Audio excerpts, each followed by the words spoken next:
saw earlier, especially from earlier, but it's right over the casino as you were looking here, really just on the east side of the casino as we look back. You can see the rain curtain on your left side, still a lot of lightning. So again, this is still developing and ebbing in its life cycle, developing and then dissipating very quickly as we see the lightning kind of come and go throughout this storm as it moves eastbound. Travis? Okay, thanks, Will. Appreciate that. Again, for anyone who's listening to us or has friends who are listening on our partners, our iHeart Radio partners, which is 92.1, The Beat, 106.1, The Twister, or KMOD 95.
Punch up weather 6 on there. There we go. You can pretty much get the address, 51st West and Charles Page Avenue. Power lines are tilted over. Trees that don't even have leaves on it are blown over. This is a major event for the area. So again, we want you to be advised for that. Let's go back and see what's going on. Again, let's go over to, let's start with Vaughn, who's kind of in the middle of that, and we'll go down through the list. Vaughn, what do you have for us? Yeah, I'm looking at this. I'm at Highway 169 and the VA. And I'm looking at this area, this circulation. It looks like it's getting a little bit better defined, Travis. It's got the rain behind it, so everything's obscured. But I'll keep watching it here in case something does happen with this portion of the storm. All right, because we have obviously two major parts of the storm, one over Tulsa and downtown Tulsa with hail at this particular moment. And got caught? Travis, Okay. you there? Yeah, go ahead. Travis, this is Darren. The areas that we were talking about a little bit earlier, and that Will, I'm going to expand on about what Will was talking about around the casino that has moved to the east. It has definitely reduced itself in strength. It's nowhere near as ominous and dangerous looking as it once was. The rain intensity has backed off, and the winds have backed off significantly. But I'm going to stay with it and holler back if I see anything different. Okay, now with that, okay, we've got that. We still have a very strong circulation feature that's still on that east side of that storm. That's right there. So I have you stay and watch that one. And then I want to go to Mark Fulta for a minute. Mark, what do you have? Yeah, Travis, I'm on the Creek Turnpike right now, and I'm just trying to get back south of it so I can get a good visual on it again. Yep. So right now, nothing of emergency status to report. Okay, and Darren has reported that it has been a little bit less. It looks like the structure is a little bit less. We still have circulation and surface indication that it is still near a surface-based rotating area. It's not nearly as well defined right now as it had been. We still have severe thunderstorms with strong, what we call low-level rotation. That is still could potentially produce any tornadoes or a tornado at any time over Tulsa and near Catoosa. Now, this is all moving to the east at about 40 miles per hour. We have had inflow estimates 2 miles west of Catoosa of 80 to 100 miles per hour. And I'm going to go to Darren. Darren, I don't know if you think it was that strong, but I mean, I'm not going to. I do, Travis. That's crazy. I mean, that's crazy. I tell you why. It was insane. At one point, I got turned sideways sitting there on 244, right around the stockyards here, right when it really started cranking up again. And at that time, I don't know whether I was getting hit with debris and hail, but either one of those busted out my back glass of my vehicle here. So I'm running with the back glass, rain's coming in and everything else with me right now. But wow. I'm advancing east on 412. I'm about 3 miles east of Catoosa, and the circulation has lifted back up into the cloud base, but it's still evident. It's there. It's not. I'm not going to call it disorganized, but it is moderately organized. So I'll stay with it and keep watching it for you. All right, thank you, Darren. Appreciate that. Let's go up to Sky News 6, live Osage News 6 right now. Yeah, go ahead. Hey, you see this in front of me? Right here in front of me on the ground. Hang on, Will, right for 1 here. second. Hang on, Will. I got to stop. Right here in front of me. Where are you at, Mark? Okay, Travis, I'm on the Creek Turnpike at the Muskogee Turnpike. Just had a small, probably a gustnado right here in front of me. I don't know if you see that in my shot or not, but that is all that stuff that looks like frozen or dry ice or whatever. You see that? That was just a small little spin up, not tornadic, but just more gustnado type. Right here, you can see it in my video, Travis. Wow. Okay, that's right along the leading edge of that. So, again, you must be right underneath it. So, I'm going to, okay, you stay with that. If you would, Mark, let's go up to Will right now in live Osage Sky News 6. I'll get it out. Will, tell me what's going on. Well, Travis, right now you can see we got the rain curtain that they were just talking about right there, and that's Bluebell right here. This is the corner of the Muskogee and the Broken Arrow that you can see. We look out to the east and go to the leading edge. Now, on the backside, we came over on the backside. We can see some heavy cloud formation again, that dark cloud formation, and some minor rotation that's occurring up in that leading edge as well as on the back. Picked up a lot more wind. We're still picking up a lot of wind out here on the southeast corner. But again, we're not seeing any real definition or lowerings or wall clouds that we can see right now that are defining up. So we're going to continue to track this out to the east. But right now it seems to be just a good rain curtain with a hail core moving out to the east, northeast as we continue to track it out 412 towards Enola and out in that direction. Travis? All right. Thanks, Will. I appreciate it very much. And that is going to be a look at what's happening right now. Again, wind damage has occurred, and Stacia just brought me a bunch of information. 17,000 customers at least. I think that number is going to be jacked up big time without power. 2,000 customers in Osage County without power at this particular moment. This is a very big storm. Still, the most intense part of the storm is located on the east side of Tulsa, where we continue with a tornado warning. This tornado warning is the last of the tornado warnings for the time being. We had just that small window of a 2 to 5% chance of a tornado. Where does it go? Tulsa. We have at this time tornado warning that will still be in effect till 7 o'clock tonight. Our News on 6 as we continue our coverage through the 7 o'clock hour with the severe weather. Again, tornado potential is lessening. Unfortunately, it is not. It could have brief spin-ups at any time. time flying debris in any of these areas. So again, a tornado warning on the east side of Tulsa right now would be for southwestern Mays County, southern Rogers County, and northern Wagner County. And that will be in effect still until 7 o'clock tonight with a tornado warning. That's the east side of Tulsa, and that's evident by what I've circled in that vicinity. Now we have rain, heavy rains, and everything else going on at this time in the areas around Tulsa. We're also looking at a potential for additional severe weather development, and flash flooding is also going on at this particular moment. So what we're in a position for at this moment is to be looking for anything that is excessive in amounts of precipitation. Looking to the west at this moment, we're talking about thunderstorms that go all the way back down to Oklahoma City.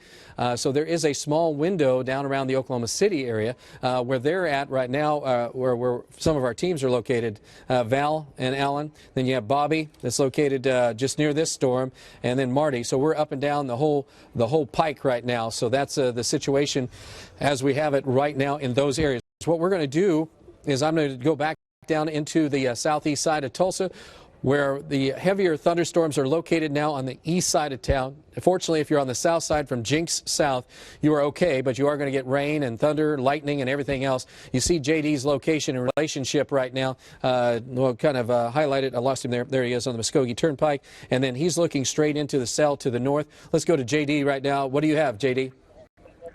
Hey, Travis, I had some real strong circulation a few minutes ago. I'm not seeing it right now. I may have had a spin up. I'm not sure if it was that or just some real strong downdrafts there. A lot of rain and mixed in there along that. Okay, and we have when you saw that. I mean, so far you're on the south side, so you're getting a pretty good vantage point of that. Have you had any wind inflow into that area? Have you had any strong wind flow?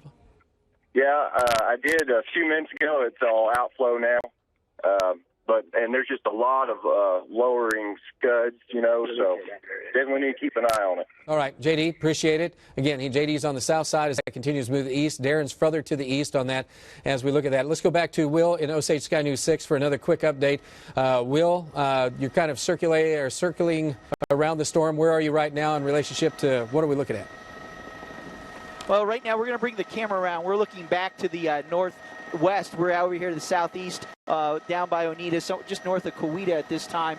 And we can still pick up a lot of lightning off the leading edge here, but you can see that the rain wrap, we do have a little bit of a good definition there on the base of the clouds, but no real circulation developing, no wall clouds developing, no definition. But we are starting to see that lightning. We're starting to feel a lot of wind up here again. So it is in a life cycle that's ebbing up and down. We'll continue to keep you up to date as we fly out east to see if this does develop or if it's just dissipating as we continue out into the early night. Travis? All right. Hey, I appreciate it very much. It kind of a crazy deal how crazy it ended up being for Channel 6. We ended up with, things were flying around here, and I think a door went flying open when somebody was trying to get into the building, and it created a vacuum effect that just literally flowed through the building. And so that was bad when we had our winds of 80 miles per hour downtown here. We had multiple areas of damage. We still have lots of things going on. The tornado warning still is in effect until 7 o'clock, and this is now for southwestern Mays County, southern Rogers County, northern Wagner County, and that is going on again till 7 o'clock tonight. So the potential for a tornado still exists in those areas that we are looking at. So as Will has been reporting from the sky, Vaughn's reporting from the ground, Darren, Mark, JD, our entire teams, we continue to watch that, and also the other thunderstorms. I'm going to take a little wind break here for a second and toss it over to Dick. And Dick, there's another tornado warning that has now been issued that is further just to the northwest or to the northeast of Tulsa. This is over the Grand Lake Adair area that has just been issued, and so this is going to be a new tornado warning for the areas that are just off to the northeast. This has developed rapidly. This is around the Grand Lake area west of Pensacola. If you are in these areas, we are going to have you moved also to a place of safety. This rotation has just kicked in gear very quickly, and as it has done so, it has now been issued a tornado warning, which is now in effect through 7 o'clock, and that will continue as we work our way through the 7 o'clock hour. Rotation showing up strong here at this particular moment, just right near Adair, and that's going to be moving toward Pensacola to the east about 40 miles per hour. We'll be doing a story back here on Pathfinder with Dick Furrow in just a second, but just needless to say, if you are in these areas, you do have to know that this is anything along that entire line has that potential, but we're talking in Adair, east of Adair, Circulation is not exceptionally strong, but it's there, and I think a small spin up of a tornado is possible, but we'll talk to Mr. Farrow, who's watching that storm a little bit more closely. Also, we have another... Okay, let's go on over to Darren for a second, if we could. And Darren, if you have... what do you got? Trav, I'm on 412 in the Fair Oaks area. I'm right on 412, and there is a funnel directly above 412. The storm that we've been following here all evening long has re-intensified. Lots of lightning going on here, but there is a funnel, no tornado, but a funnel cloud directly over 412 in the Fair Oaks area. Okay, if you're in that area, again, we have another tornado warning. So this is a couple of tornado warnings that are now in effect. National Weather Service has issued additional tornado warnings. So we have another one as well that is to the north, as you see the circulation feature that is in that area. So we have a tornado warning that is now in effect for eastern portions of Rogers County, western portions of Mays County for a tornado potential from the storm that's near Claremore at this moment. So if you are in these areas, you need to be watching out as well. We're going to do specific storm tracks on both of these, but the one near Claremore at this time will be moving to the east toward Pryor, and that's near Highway 20. Also up around Adair, another circulation feature. This is so normal, but usually it's in April, mid-April to early May when this all happens to us. But this is what we're looking at. So 3 locations at this time that have additional potential. So that's why we're highlighting that with these what we call shear markers. Over Adair, near and east of Claremore with the last tornado warning, and then the tornado warning that we've had been and have been on for an extended period of time around the Catoosa area. Further to the west, it's not quite as significant, but still there's a big cell that's west of Sapulpa to Kellyville that is happening at this particular moment. And then we also have another cell that's a little bit further southwest that also has the potential to show up as a couple of cells that could even tornado down around Chandler and Lincoln County. We have severe thunderstorm warnings all along that line. So the areas that we're looking at this particular moment, as Darren was just pointing out, the Fair Oaks area just right underneath, just to the southeast of Catoosa at this time, where we do have a funnel cloud. Hey, Darren, are you still there? Right, Travis. This is... Okay, go. Vaughn? I think we have a tornado on the ground. I'm on 161st Street at the BA looking due north about a mile. And I think I had a brief touchdown earlier, and I just now saw some power flashes due north on 161st Street. It's getting obscured by rain right now, but we had a definite funnel, and I think we had a touchdown earlier, and now I'm seeing power flashes. So there is something going on. There's a wall cloud. You're getting obscured right now with my video with rain. It's getting wrapped up right now. But just north of the BA at 161st Street, moving due east, another power flash right there, moving due east. I would say I would put that on probably 61st Street, 71st Street somewhere, or 51st Street, I'm sorry. And Travis? Okay. Go ahead. Yeah, okay. Vaughn, got it. Darren, go. Or is this Mark? No, Polta. Okay. Yeah, there's a shot of what Val's looking at right there, or Vaughn's looking at. That's my shot. That's what he's looking at. I'm on the Muskogee Turnpike looking back kind of northwest at it, and that's what he's seeing. I haven't seen anything on the ground right yet. Tell him. But I just now got turned into this position right here. Okay, and what we're going to do while we're looking at your video, we're going to also take Sky News 6 and get a shot, too, from high up above. And everybody stay online, if you would. And let's go to right now to Will, who's up in live Osage Sky News 6, and he's looking at that as well. What do you have, Will? What does it look like from your vantage point? Well, we want to show you, obviously you can see a lot of lightning that just took off there in the rain cloud. We're going to zoom in on that one lowering right there. It's been defining out. Paul can zoom in on the center of your screen. That has been getting a little bit more definition now. I can tell you right now, we've picked up some moderate turbulence out here, a lot more than even earlier out here on the southeast. As we crossed in, we can feel that inflow. We could see the water being pushed up the verticals at this point. So we know the winds are very strong out here, and we're starting to see a little bit more definition just in front of that rain curtain, just behind the leading edge there. So again, more lightning, more winds, a little bit more rotation in the clouds, and a little bit more definition in that wall cloud that's starting to form there. And again, there's some more lightning to show you how the intensity out here is starting to pick up. So it looks like it's ebbing in a life cycle that's starting to pick up at this time. We'll continue to see if there's any more definition and keep you up to date as it moves out to the east along 412. Travis? Okay, tornado warning now for Oklahoma City. Tornado on the ground, Oklahoma City. Okay. Hey, can you double box and throw that on this screen, guys? Hate to throw you a curve right now. Not mine, but what is that? Is that REM? Take KW right now. Oklahoma City. What is it? REM 24. REM 24, if you could, right now. That's Dave Payne. We've got a tornado on the ground in Oklahoma City as well. So this is power flashes with a tornado on the ground right now in Oklahoma City. I don't know, where is that? I can't read that small print. Is it Moore again? That shouldn't be. Yeah, it's Moore. Again, a tornado in Moore, Oklahoma. Moore High School. Oh, my goodness. Area. Okay, Westmore? Okay, we got Westmore right now, tornado on the ground. We are not going away from, or we're not going to go away from our coverage. Just wanted to briefly show you what is going on right now in Oklahoma City. Again, it is unbelievable what happens in that city. Unbelievable. So again, that's a spin up of a tornado. And they have a tornado with those flashes going on that are in that area. So tornado in that location. All right, let's come back to our coverage, and we'll somebody can monitor that and tell us when to go back to that for a second. All right, this is our area, and I'm going to broaden out a little bit. We have several areas to still watch. Home being evacuated. Mobile home evacuated 145th. West Avenue, Riverport. At River, okay, west. RHP Okay, because of what, flooding? damaged. Oh, heavily damaged. Okay. There's multiple damage reports coming in all around the area from some of this, from the tornado activity that has occurred. We had our first band that kind of started out in Pawnee County and then moved down across the Sand Springs area, then downtown Tulsa. That is this system right here, right now. And then we have ourselves to the northwest. And Dick, I know I said I was going to come to you a few minutes ago, but because of all the crazy things going on, did not. Let's go over to you right now. Can you give us an update on the tornado warnings to the northeast of Tulsa? Okay, I'm in the process of doing that as we speak, Travis. There's the storm appears to be not that well organized, but obviously it's a radar signature. We've not had any confirmation that I'm aware of, at least, of anything that is actually on the ground. Again, there you see the Patton Big Cabin area, Adair, Pensacola Dam, Ketchum, Langley, around the Grand Lake area. There's the area that we're speaking of. Put a quick track on that for you real quick, Lex, and get an idea as to the area that is being concerned about. It appears to be the circulation be between Big Cabin and Adair, basically in that area. Again, it's moving to the east at about 35 miles an hour.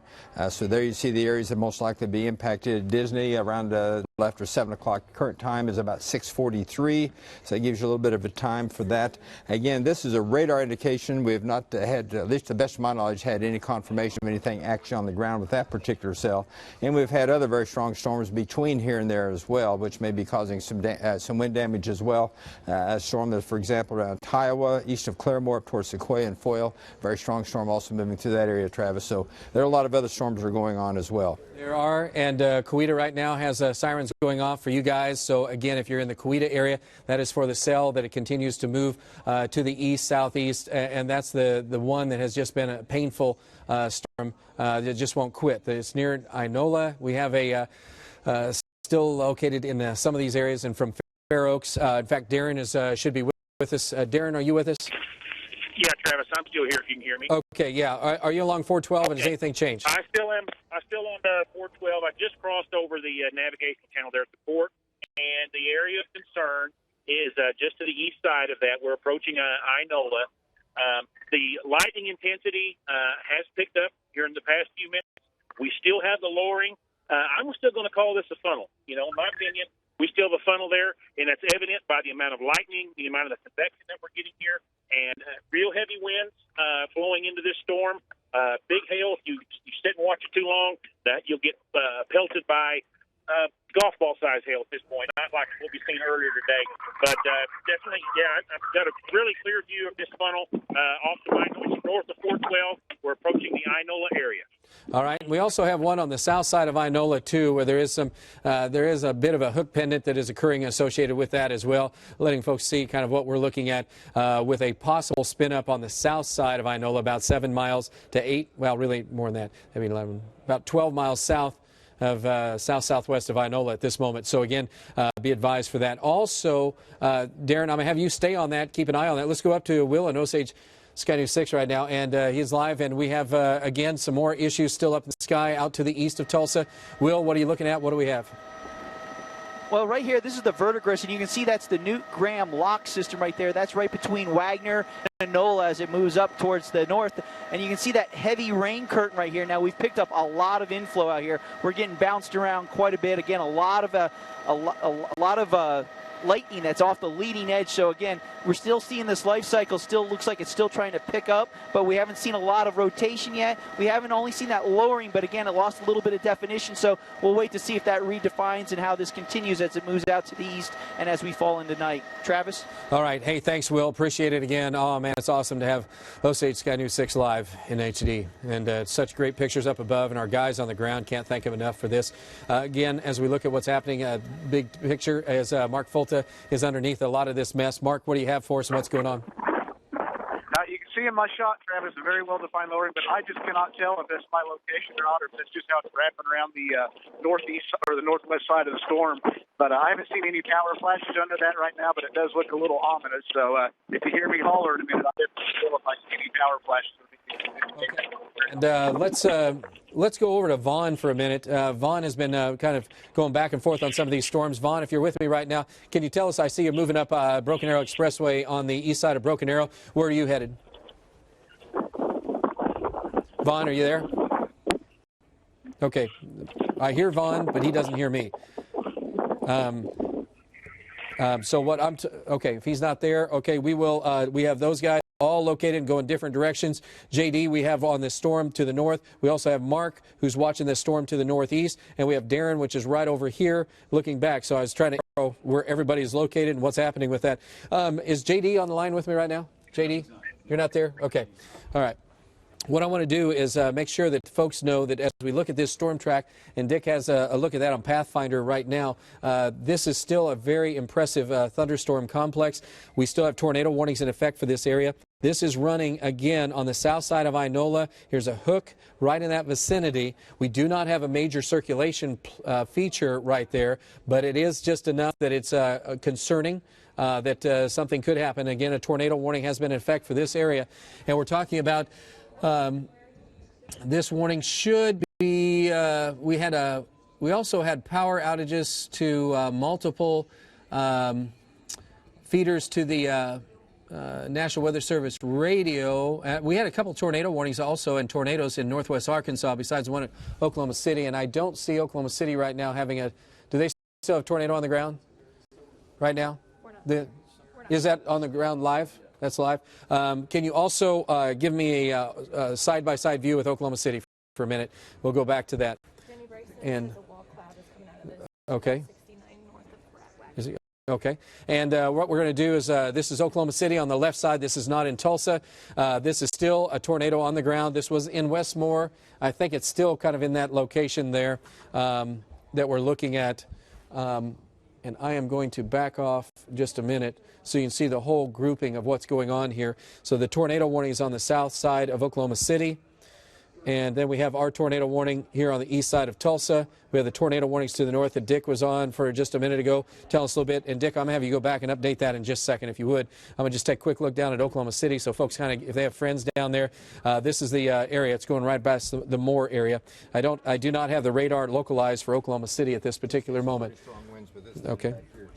Okay, and okay, Dick's mentioning also on the east side of Broken Arrow some strong winds now with this secondary part, and then we have as well the one that's near Inola, and we have the one further north that Dick will look at in just a second. So I wanted you to see the bigger picture, and also Oklahoma City with the Moore tornado and the what's going on there. I don't know. I haven't been watching the videos. I've been looking at the maps, but I can't tell if that left the ground or not. We do not have an active tornado on the ground here in northeast Oklahoma. Otherwise, I would not be even showing that at this moment. But that gives you a perspective of where these storms are and kind of what's going on with the folks down in Oklahoma City. So that's on the east side now of Moore. Oh, good grief. Good grief. And then back to the northeast, we come back to the Chandler area, still a pretty intense storm. We have our storms. Obviously, they're a little bit more wrapped up. We have two parts of the storm. There's one that's down in Calleyville area. This is not super bad, but it is a severe thunderstorm with hail potential. We also have, obviously, the storms that are located here around the Inola area, and we also have the areas to the northeast which continue to be quite intense. So we're still active with several tornado warnings at this particular moment. And Dick Farrell has been watching both of those, and around the Grand Lake area, that does not look quite as bad as what I thought it was. Dick Farrell will let us know. Dick, what do you got?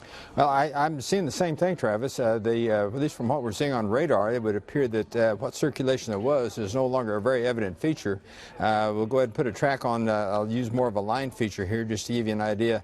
The leading edge of that is basically about like this, moving in on Pensacola to about the Strang area. And again, it's moving east at about, there we go. You can see again, get this out of the way, reposition things to get a little better ideas with what we're concerned with. Again, the leading edge of that will likely still have some very strong and gusty winds associated with it, but right now at least, I'm not seeing anything that would suggest any kind of a well-defined circulation feature associated with that.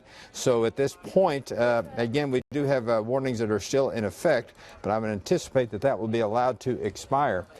Quite frankly, that appears to be on the north side of a frontal boundary that's up there. So it's really not in a particularly favorable environment anyway, but we'll have to keep a close eye on that particular system. Also, I need to point out that we have a very heavy storm that is located east of Claremore. There have been some indications of some circulation features associated with that one, but again, it's not in an overly favorable environment.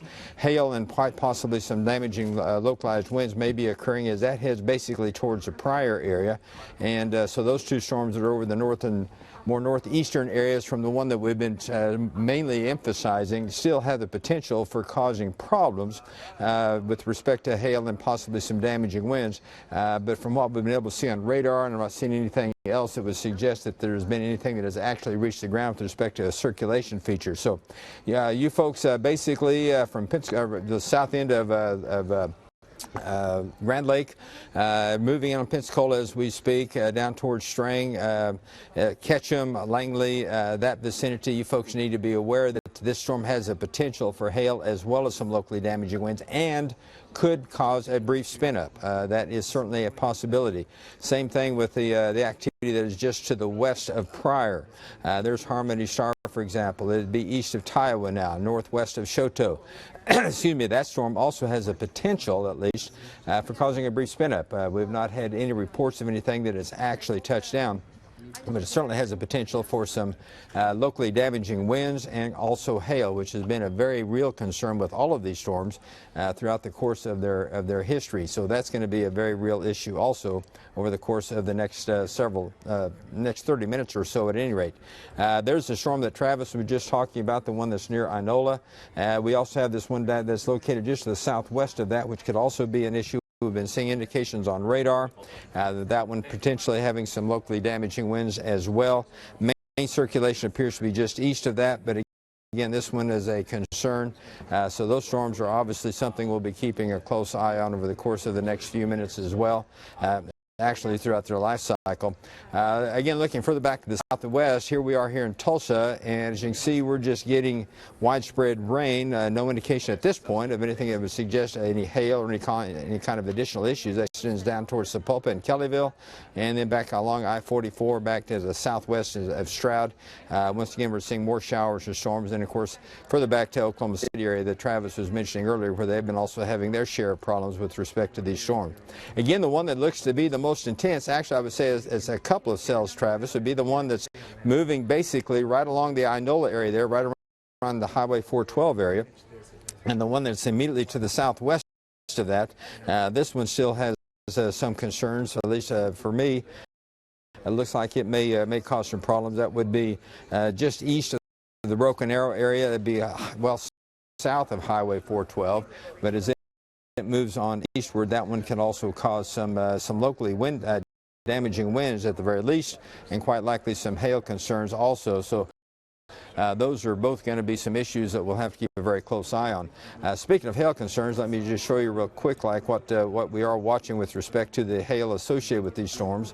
And see, I think this will it up for you. There you can see a hail core that is located just to the west of Pryor, and then from around the Catoosa area just immediately to the east of the Broken Arrow area. So obviously those particular storms are going to be, and we've had numerous reports of large hail with all of these storms anyway, so obviously that's a very, very significant concern.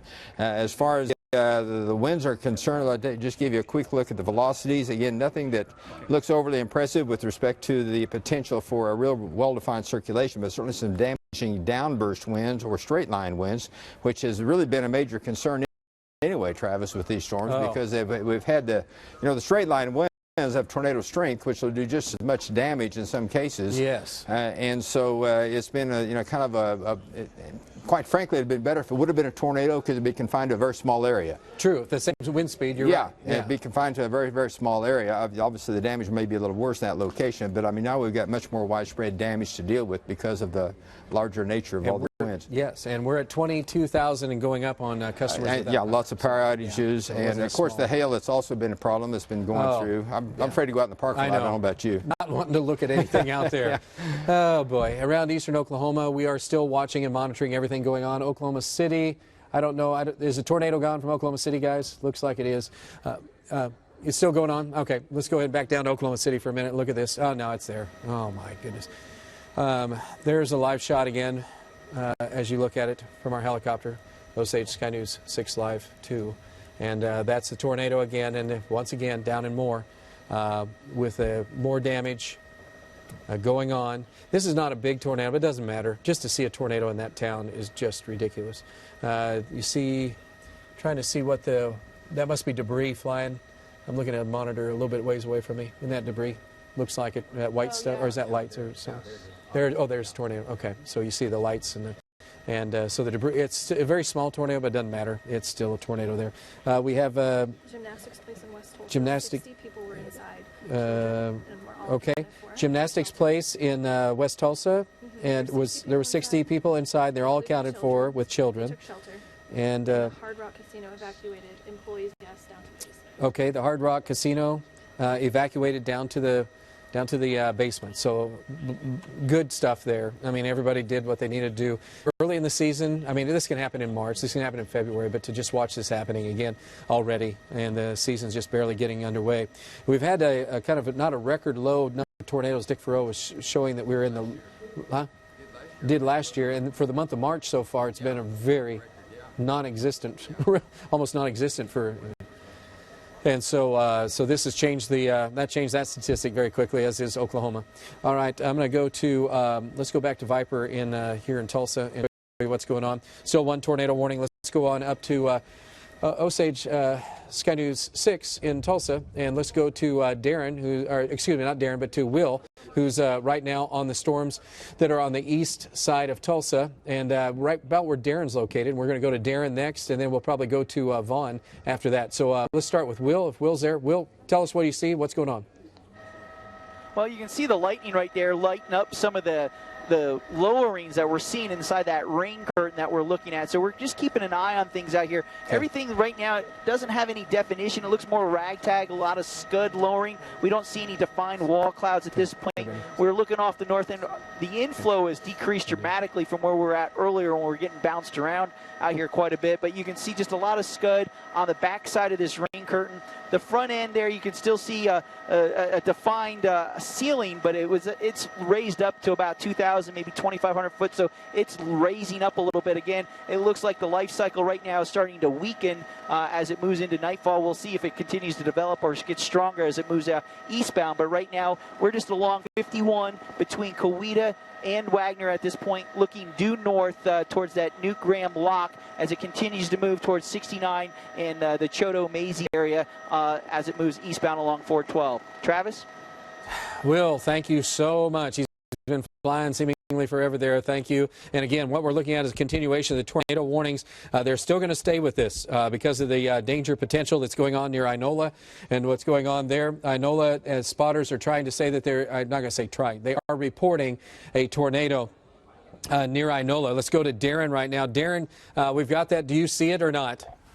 Trav, I don't see any indication of that. As a matter of fact, I would report just the opposite. The area that is concerned to me is east of Inola, more towards the Highway 69 area. But I'm about 4 miles to the east of Inola at this point in time. But as Will was indicating, the cloud base has significantly risen in the past 5 to 10 minutes.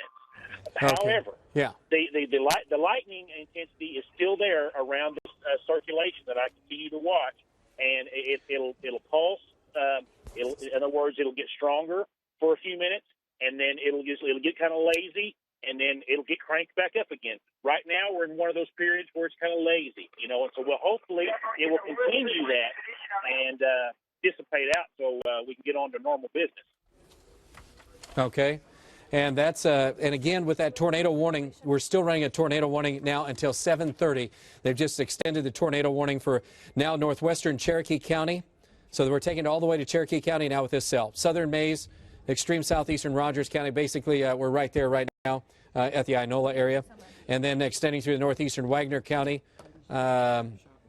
And that's for this cell. So still a tornado in that vicinity, still a possibility of a brief touchdown of a tornado. 2 areas of rotation. The first one is the funnel's halfway down. This one's organizing. Okay, and so we continue to see that, and where Darren is located just to his east, like he was talking about, and also the one just to the south of him near Maisie. This is another possibility of another tornado trying to develop in that vicinity at this particular moment. So we have 2 locations right there on the east side that have the best chances of developing a tornado. So that's the only tornado warning that is left is on that particular area. And we have had a spotter report, a train spotter no less, of a tornado brief touchdown. Again, this would have been on the right near or in Inola briefly. So it was there briefly. Darren is right there. He did not see it, so it obviously didn't last too long. Is that you can turn your head and see that, just like Mark Fulta did just a little bit ago when he reported one. Let's go to Fulta briefly. He also has something to say about the flooding potential. Mark, what's going on? Are you there, Mark? Okay. We don't? No. Okay. Okay.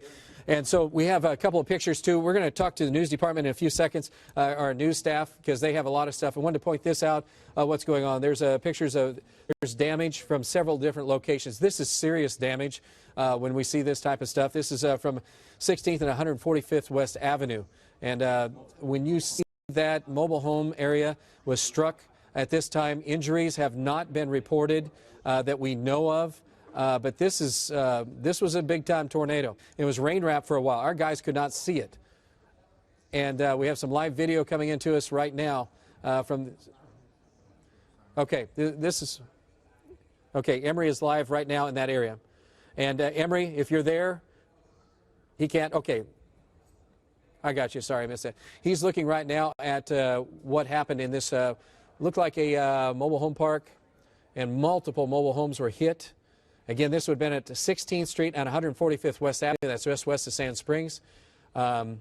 Significant damage with this cell.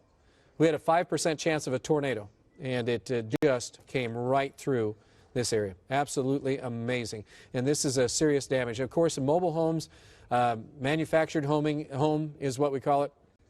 Those homes they're meant to withstand high winds because they're in Oklahoma, and they have to withstand it for various reasons that they're in Oklahoma. But also, they are less likely in some instances, because you can't tell people too many things about them, but you've got to be noticing that obviously that does a lot of damage to those homes, especially none that are tied, or if you don't have it tied down very well. That's another big problem. So those are the images we have right now for you coming in that are live. So one more look at the radars and what's happening right now. The east side, the storm seemed to have not been as strong. Power outages now being reported in Wagner. With this, we still have the tornado warning, as Dick Farrow has been watching that. He's getting a storm track set up for us at this very second. I'm going to punch over that when sirens are going off in Locust Grove now. We still have a potential for a tornado in this area. Here's the live look at this time at Pathfinder 6. This is the big storm. It's over Inola. Circulation features are showing up near just north and east of Maisie near Choteau. And also, that's the main one right there. Will, is he available? Okay. Will, let's go ahead to Will right now. Live OC Sky News 6. Will? I was up in here at this. Will, you can go ahead. And Travis, I don't know if you can hear me right here. Right now, we're just noticing that this storm is starting to move southeast. I mean, we're now south of Wagner. We got wrapped up a little bit earlier, weren't paying attention, and we could see that come up a little bit closer. We're showing you a little bit here of a lowering that has defined out. Earlier, we showed you it was more scud, and now you can see that it is defined up a little bit more of a lowering here, that we've seen a little bit of a small wall cloud. It is still ebbing a little bit up and down, but we've picked up a lot of inflow out here from the southeast, moving into the northwest. So we're going to continue to track this, but we're noticing a little bit of a life cycle pickup here. Don't know if it's enough for any more storm activity, but definitely no more rotation, and we're just going to continue to track this lowerings as we move out to the southeast, Travis. All right. Hey, thanks. I appreciate that, Will. And Will, we're going to try to keep you as long as we can until I guess it's almost dark. We can also go to Darren, who's underneath that storm right now. I'm seeing some of the video coming in from Darren. Darren, is he with me right now? Okay, Darren, if you're with me, can you go ahead and tell me a little bit about what you're seeing at this moment? Yeah, Travis, this storm seems to be cycling back up again, and the area has shifted from the south of the south of 412 just to the north of it. And there is definitely a prominent lowering on this storm. And let me pull around here. Let me get a better view if I can, because from the other side of this building, it looked like a fun. But hang on.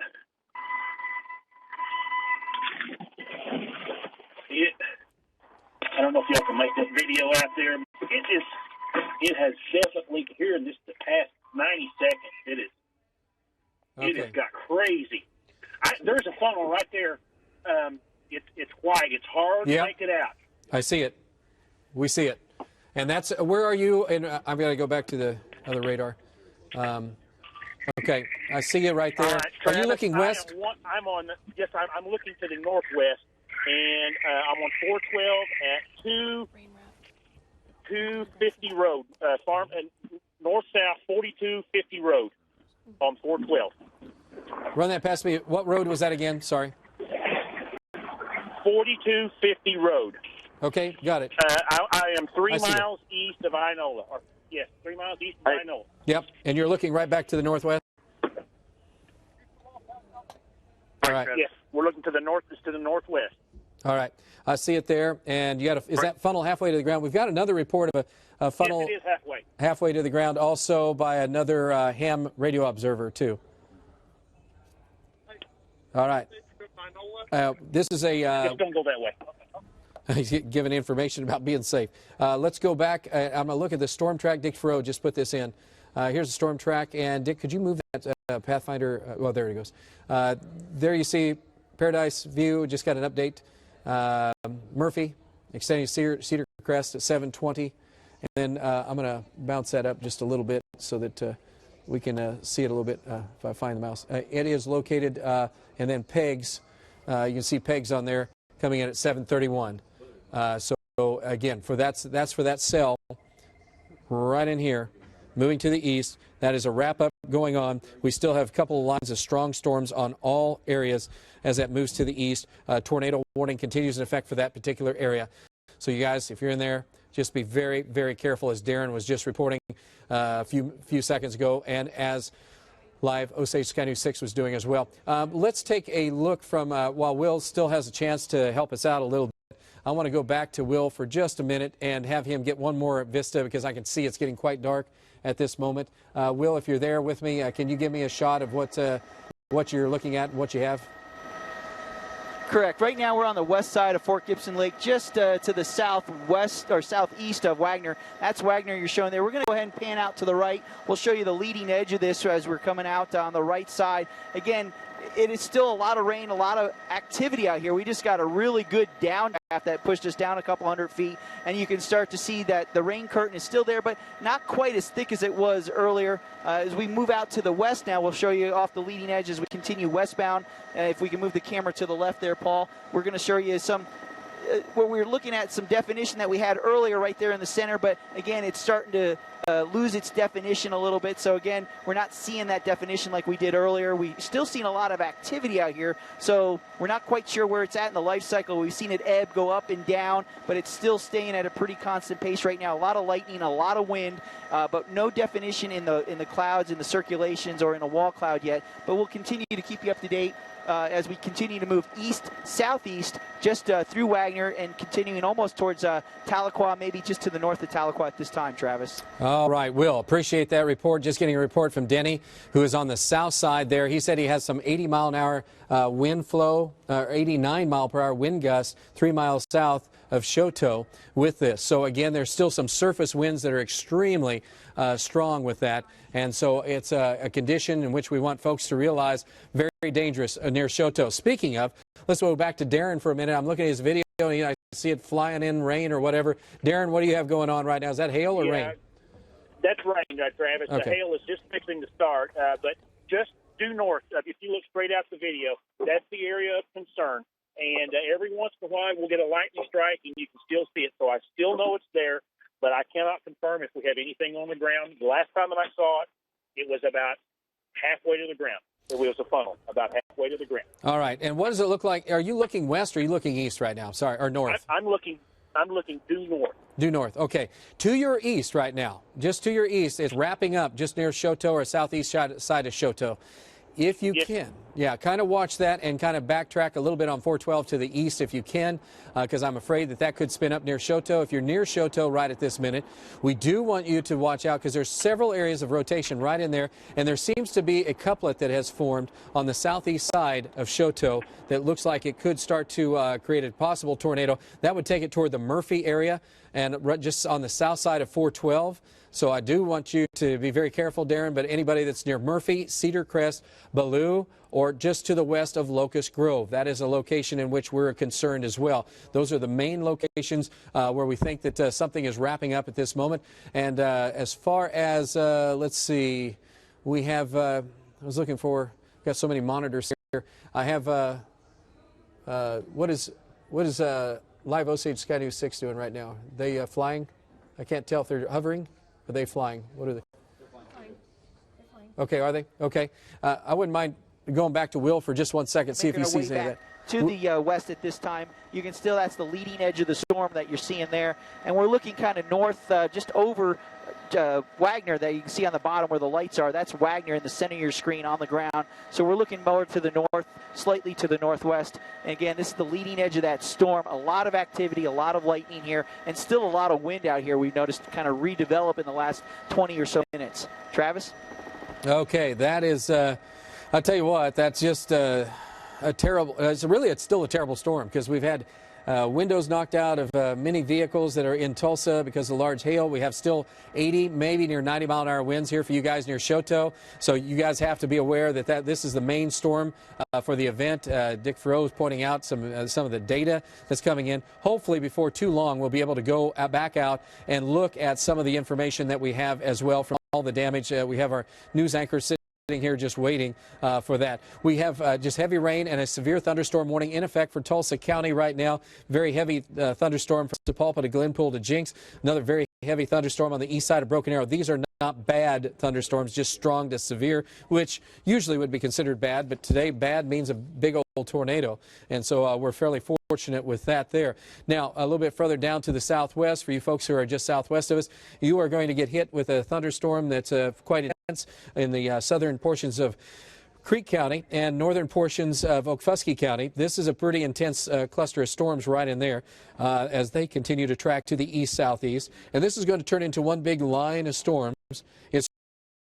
And then on the backside, we still have some storms that are forming that are up to the north. So these are kind of like reforming. What I'm going to do just briefly is kind of put this in motion.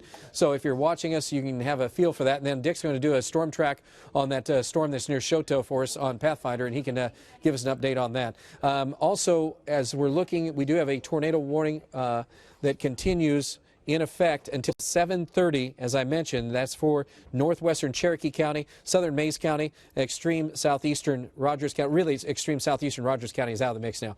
Northeastern Wagner County, barely. So you guys are in that area. 94-mile-per-hour winds. Where was that station? Choteau. Choteau. Winds are still very vicious at Choteau. And then we still have a severe thunderstorm warning for some areas that are around this tornado warning, which includes, I'm going to just read it off, northwestern Wagner, southeastern Tulsa, southern Rogers, Mays, southern Delaware, east central Creek, and northwestern Cherokee counties. A ton of counties with this line of storms because they're producing hail. Almost each one is producing hail. And on the east side of Tulsa, as we said, cars are without windshields now because of the damage caused by these monster storms today. Also, the storm that's moving across areas in Oklahoma City, the tornado warning, which had been in effect, has been canceled now, so it's a severe thunderstorm warning. The only one we continue to be concerned with is the one that's to the east. This is the one that has the most intense chances of causing a tornado because it's just right on line of 412. I don't know how many times I've seen this happen before, but let's go to Dick Farrow. We could for a minute about that in just a second. He's going to have a storm track, but you can tell that we have Vaughn. Is Vaughn available right now? He's Vaughn. Sorry, I haven't been talking to you. You're right there on that storm. What do you see? I know you're kind of in a strong wind area. Yeah, I'm in a strong. All along when I was traveling on 51, I was getting strong north wind, and as I turned to go back to the north on 69, I started getting more out of the east. So that directly correlates with maybe the rotation that we got here. But right now, I am south of Shoto on 69. It's I've got rain blocking, obscuring my view, so I cannot say if there's anything on the ground or not. But it's definitely very intense. Winds are very strong. I saw a lot of stuff blown over in Wagner as I came through, and they were sounding the sirens in Wagner as I came through also, Travis. Break for a second. Let's go to right now. This is Fort Gibson Lake. Right now, Will, are you on it?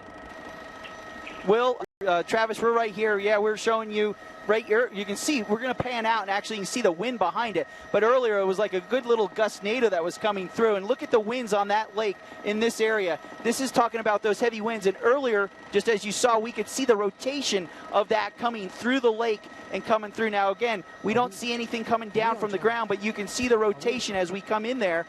Right there, you see that rotation as it's moving through the lake. So again, we're picking up some rotation out here. Gustnados, I'd say, with heavy wind out here at Fort Gibson Lake as we're making our way just to, I believe it's Holbrook, as we move out towards Tahlequah, southeast, Travis. All right, now that is crazy to see that. Again, that's that strong wind event that we have going on.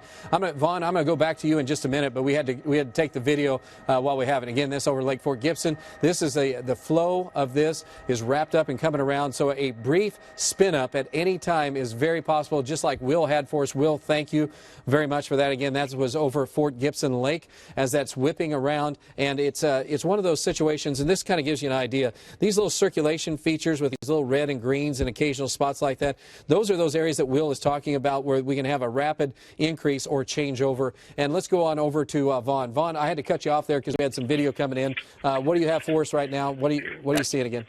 That's okay. That's all right, Travis. Very, very heavy rain, very strong winds out of the north-northwest here on Highway 69. I'm south of 412, probably about 2 miles right now.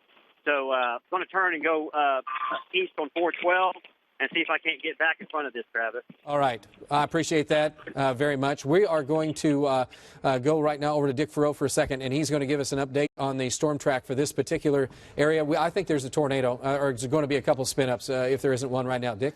Well, there certainly may be, and it kind of looks like what we would refer to as a gust along the leading edge, because we're getting very strong outflow winds, and sometimes things can spin up right along the leading edge of it. So what I'm trying to show you here is where that leading edge is going now. Need to reposition that now. The radar just updated, doing just as we came to it. That particular part of the storm, as you can see there, is moving eastward at about 40 miles an hour, and it's largely out over, again, the Fort Gibson Lake area, basically south of Highway 412 now is where we're seeing those damaging winds that are occurring. Any circulation feature would be on the north side of that, right along Highway 412, but that looks to be less of a feature as opposed to the damaging straight line winds we've been seeing. Show you the winds real quick, like with this particular cell, and also I'm going to take just a moment to show you the hail associated with this, because this storm has obviously been producing some very, very large hail as well. So here's the hail indicator. As you can see, there's hail associated right through the Shoto area north of Wagner, also north of Coweta. We're seeing some pretty good hail, probably up to right suggest up to 2 inches or more in diameter, certainly a possibility.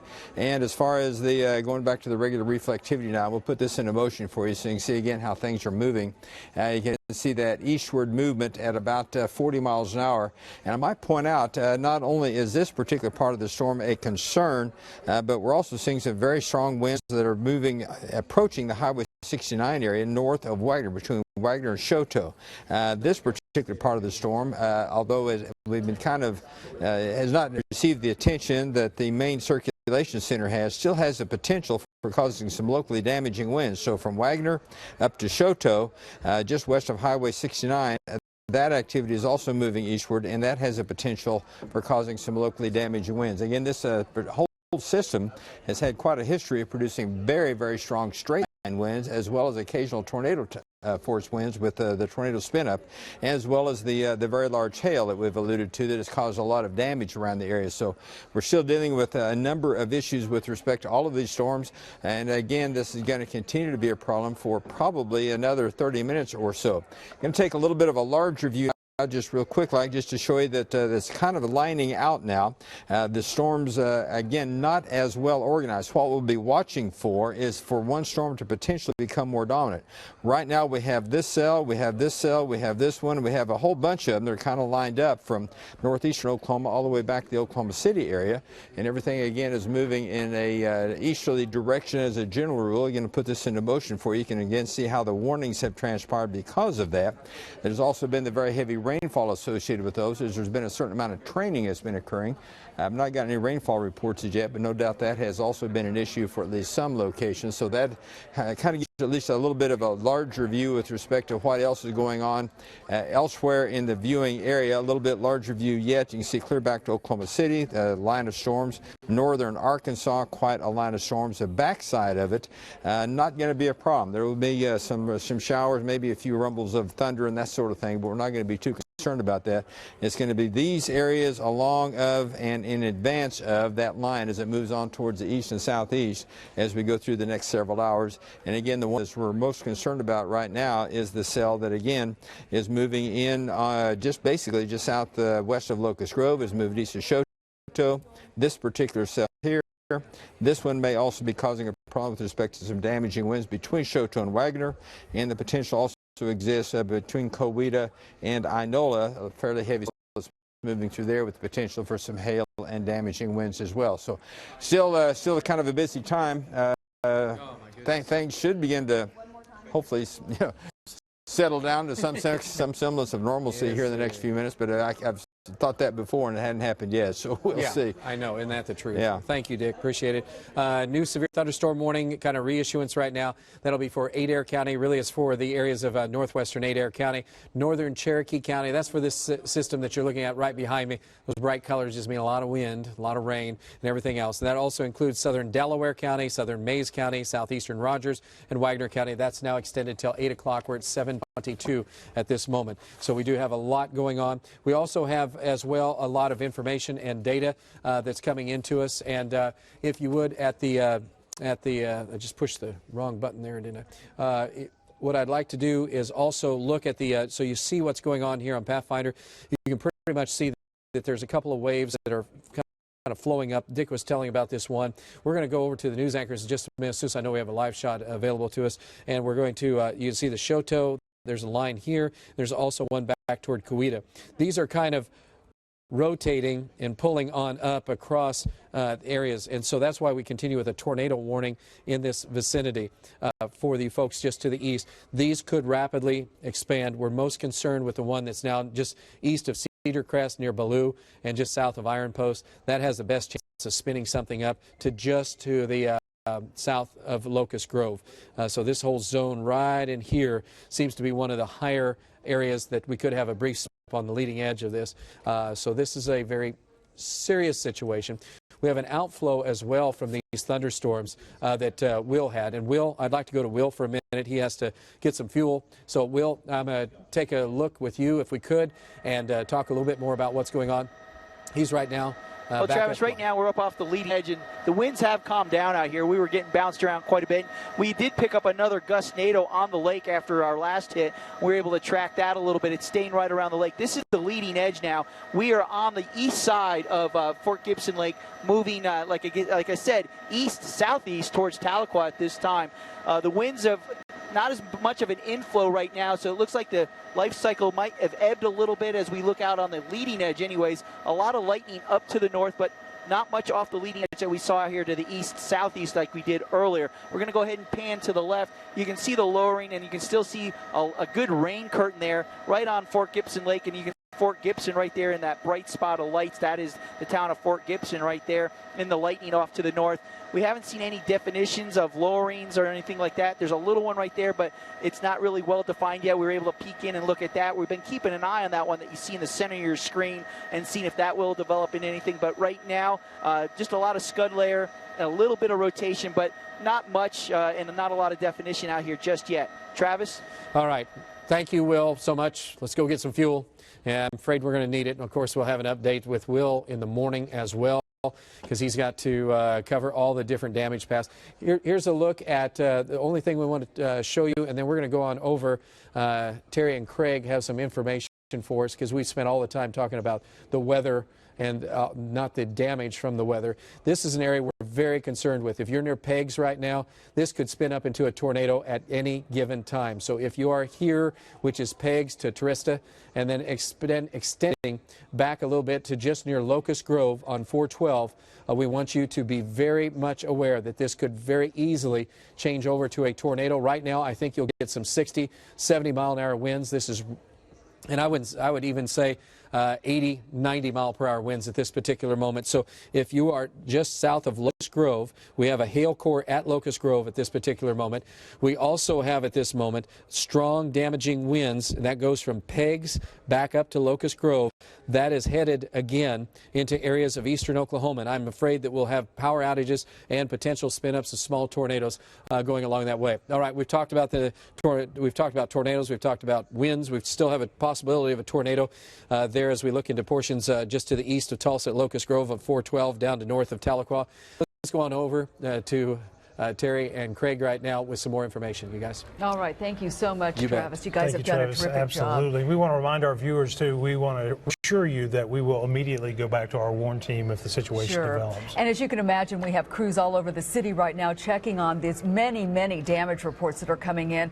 And we might go in and out on this coverage, but we're going to try to start with News on 6 reporter Erin Conrad. She is near 15th and Louisville, which is near the fairgrounds. Erin, what can you tell us?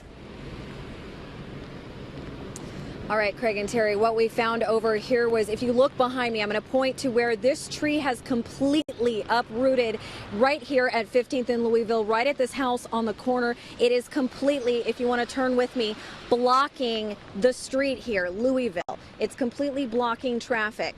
It looks like it uprooted, you know, from the strong winds that we had earlier. It looks as if this tree just completely came across the roadway, and now people keep trying to turn into this street and come down the street, and they can't get anywhere because, of course, this tree is blocking the roadway. Now, if you can turn and you can look, all this water is coming down this roadway. I don't know if you can see it. It's pretty dark out here, but all this water is coming down.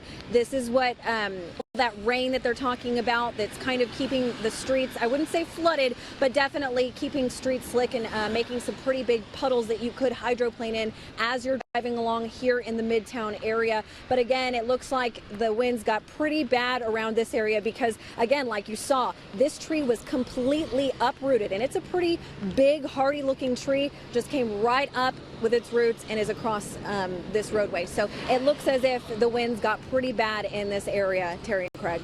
Okay, Erin, we're getting reports that 28,000 people in Tulsa County are without power right now. Is there power? It looks pretty dark where you are. Is the power out?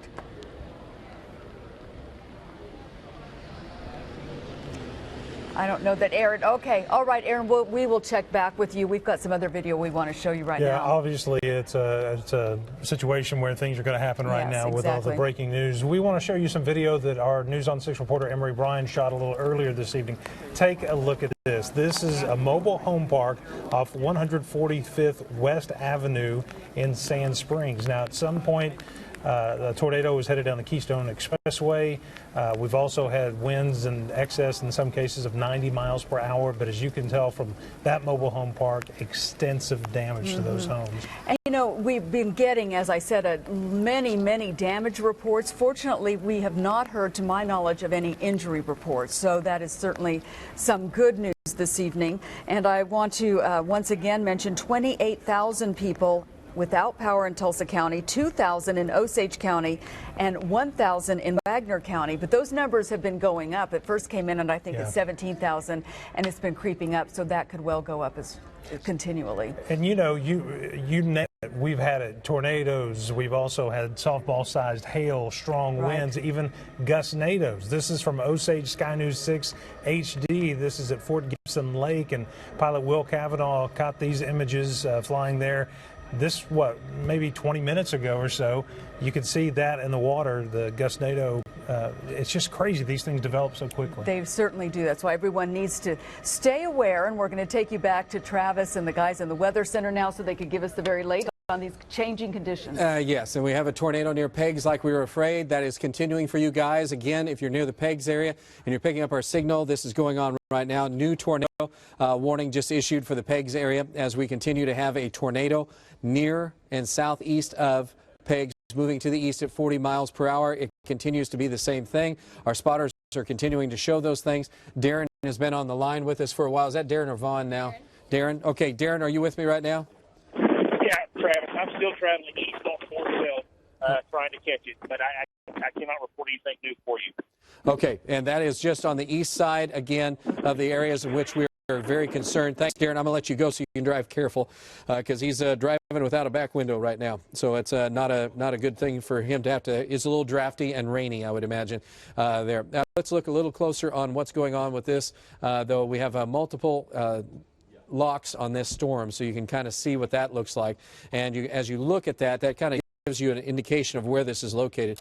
And when you look at that, this is the 412 highway, which is called the Cherokee Turnpike, which many folks know if they head off to northwest Arkansas. But this is an area just to the south, again, of Grove, and this is an area in which is where it's very intense at this particular moment. In fact, Dick Farrow is working on a storm track for us at this moment. This thing is wrapped up big time, and it's just near the Peggs area, and in fact, wrapping around. There's two locations near Peggs at this moment that continue to show rotation possibilities. There's one on the northeast side and one on the southeast side. I'm going to go to that so you can kind of see what we're looking at. We're looking right at this area and also the bend that is right in this area near Peggs. Both of those have potential. It looks like the Peggs one, since there has already been a confirmation near Peggs that is most likely the region. Now, we're going to take a look at the storm track itself, and this is what it looks like. This is where we're looking for the data. Again, as we look at it, you can tell that we are, whoops, Dick, I grabbed it from you, and there's the, if you could, can you move Pathfinder track up? Oh, we can see most of the counties now. That's Chewy there at 757. You see Lowry as well. The highway flooding now going on Broken Arrow Expressway in Tulsa. This is at 15th Street exit. Estimated about 6 inches of water on the roadway. Again, that's the 15th Street exit on the Broken Arrow Expressway in Tulsa. We do have a right now, pretty much an urban flood advisory for the Tulsa area, but this is a tornado warning just on the northeast side of Peggs. This is for the areas as you see it, Lowry, 743 down Chewy at 757. This is moving to the east just south of Highway 412. Darren is just behind this at this moment, and you can tell as that moves to the east that will continue to track along Highway 412 and is looping just a tad bit to the northeast. So as it kind of pulls around, it has been going southeast, and now it's going almost due east. So that will continue to show that track right in this vicinity, and Highway 412 just to the north. So if you're just south of Rose, you're going to get hailed on Rose right now anyway. And we also have a severe thunderstorm warning in effect now for Okfuskee County and west central portions of Okmulgee County. That is for a storm that is just to the southwest of Tulsa that we're watching. So I'm going to have you look at that for a second, and we're going to go back to the larger picture so you can see what's happening on the south side of Tulsa at this moment. And we do have very heavy thunderstorm activity now. Glenpool, Jinx, Kiefer. This is a severe thunderstorm warning for this particular cluster of storms. winds, some hail associated with that. Mark Fulta is back on this storm as well, and this warning will continue in effect for another 45 minutes for a severe thunderstorm. There is a funnel cloud reported just on the east side of Peggs at this moment, so we continue to have that going on with us. Flash flood warning, not just an urban and small stream flood advisory. This is a flash flood warning now for Creek, Tulsa, Wagner County. That goes till 11:30 tonight. So lots and lots of things going on. Dick, I'm going to have you, let's see, I'm going to take one more look at Pathfinder. And so you see what's going on here. His updated track, Mr. Farrow has put together for us. This is the storm circulation. These are the strong winds now on the east side of Peggs with possible funnel clouds in a few locations there. That is capable of producing a small spin-up of a tornado. Also, hail core near Locust Grove. Still some hail and small hail, marble-sized hail, probably around the Choteau area. All right, thanks, Mr. Farrow. And then I'll let you do a storm track, if you would, on the storms that are in South Tulsa, extending back down south of Bristol. This is the area in which South Tulsa, you're going to pick up a lot of heavy rain. We have flooding conditions right now. And oh, good. I was just going to ask if we could get Mark on the line. Mark is on the line. Hey, Mark, you're running into a lot of rain. What's going on? Well, Travis, I have run into some street flooding throughout the city of Tulsa. Now, right now, I have come back down south. I'm going to head to Bixby on this storm that was just warned for severe. Now, I have had some very small hail in the last few minutes, just very small, maybe pea-sized hail, torrential rains, and a lot of frequent cloud-to-ground lightning. But right now, Travis, we're going to head down Bixby and let that storm kind of come up on us, and then we'll give you a better idea of what that storm got inside of it here in just a little bit. Absolutely amazing how much water is falling with some of these. I haven't noticed, is there very much lightning with these storms now, or wind? I kind of missed that. I had my thing turned down, my audio down. Yeah, there has been pretty frequent cloud-to-ground lightning, but not a lot in the way of wind with this specific cell here, Travis. Okay, well, that's good news. And this is part of a bigger area of storms that just continues to move to the east-southeast. As we said, it's going to become more what we call linear and would be moving more in an east-southeast direction. The leading edge here is still that tornado warning, as we said, that's going on across northern Cherokee County at this particular moment. I'm going to look at Pathfinder one more time while we've got that with the, again, this is the new tornado warning. That is going to be now taking it from around areas just really south of Rose and north of Peggs, and then that core will take it to near Little Kansas, near Flint, just south of Leach, north of just near Chewy on the south side. So if you are in this area, we do want to advise you for that potential that we could end up with either a wind damage, power outages, or a small tornado. I say small, but a tornado. I shouldn't say small at this particular juncture because we've had some pretty significant tornado damage so far. So please be advised for that and know that that has occurred. This is Stacia, is that from that donut shop that you said? I'll let you hit that if you would. Also, with that in mind, there is a area of thunderstorms that not only with a tornado warning to the east, which is the red that you see right here, but that is also with the heavy rains that are to the south. We started with a tornado, though, that was down here. I shouldn't say down here, to the northwest of Tulsa, and this was at about 145th East Avenue. And I want to point this out. I had donuts there this morning at that location. I received donuts from right there, and that was a donut shop which is gone right now from the tornado. So that gives you a pretty good idea of what's happened. This is a look again at some of the other damage that's occurred around 145th West Avenue. So this is all just terrible things that we've seen have happened, and it goes on. And speaking of which, we do. Okay, unfortunately, we have a fatality now at the trailer park that we were just showing you. So that has happened now. So again, that's 145th West Avenue. It's confirmed. We were hoping, because we just talked about this with mobile homes, a manufactured home, that there was a chance that this could be pretty devastating, that folks could not get out of those mobile homes as fast. So now we have confirmed there has been a report of one death associated with the storm as it moved through the trailer park at 14th Street. Yeah, and this is a video from not long after that tornado moved through that location. So you get the idea of the damage, the debris. Obviously, first responders are there. We're there. So And pretty depressing to see that now in the world of weather. Let's go back to Terry and Craig right now with some more information. Terry, Craig. All right, thank you. Thank you, Travis. And also, as Travis just said, the one fatality at the Riverport trailer park, but also 30 people were transported, 30 people injured, transported by ambulances by EMSA, and so they're still updating that information for us. Yeah, we'll pass that along to you as soon as we get it. Also, we want to report that a roof of a gymnastics facility collapsed. There were 60 to 70 people inside. This happened off of Charles Page Boulevard. Fortunately, those folks were in a shelter inside that building and no injuries to speak of that we know of, at least at this point. It looks like everybody made it out safely from Right. that. This is a picture of that roof collapse of that gymnastics facility on Charles Page Boulevard. As you can see, extensive damage. And to think 60 to 70 people were inside and no one was seriously hurt, yes, that is amazing. They took shelter, so fortunately they did, because that looks very serious. News on 6 reporter Melissa Hawks is in downtown Tulsa, I believe at First and Greenwood. Melissa, what can you tell us there? That's right, Terry. I'm standing right here on First Street, and we've been driving around downtown, and this is some of the worst of the damage we've been able to see. You can see here are pieces of this roof just laying down here on First Street. It's cutting off a couple lanes here, so traffic is having to go around this. And actually, within the last minute, there's been some security guards that come out here. You can see them back here. They're trying to clear this roof debris off the road to make it safe for people who are driving down here. But we also saw a construction trailer that was knocked over. We saw some sheetrock that was sitting on a construction project that was scattered all over the road. We saw some newspaper stands that were down, and even a part of the guardrails for train crossing was down. It looks like a lot more of the damage is here on the north side of downtown. We did drive around in south downtown. We didn't see much of this damage, but again, this is some of the worst we've seen, but they're trying to pick it up right now. Back to you guys. All right. Thank you, Melissa. Thank you, Melissa. And we watched that as our storm spotters were out in the field earlier, and their live video showed some of the roofs and pieces of the roofs I think we flying could off hear those some of that here in the Brady district. Yeah, so, where we're located. Yeah.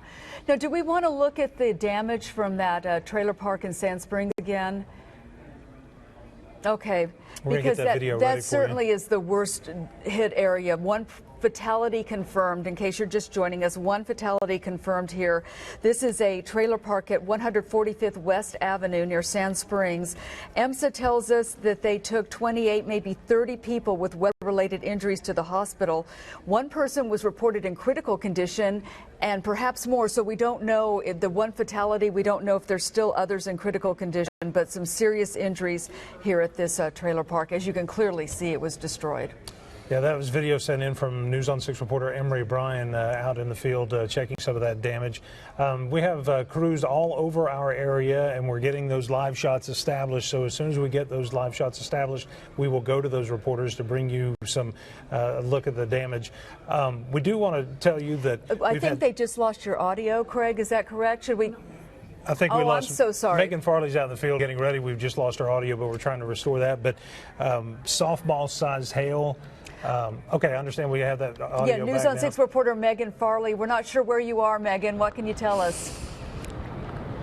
Yes, hopefully you can have my audio here. I'm on 177th.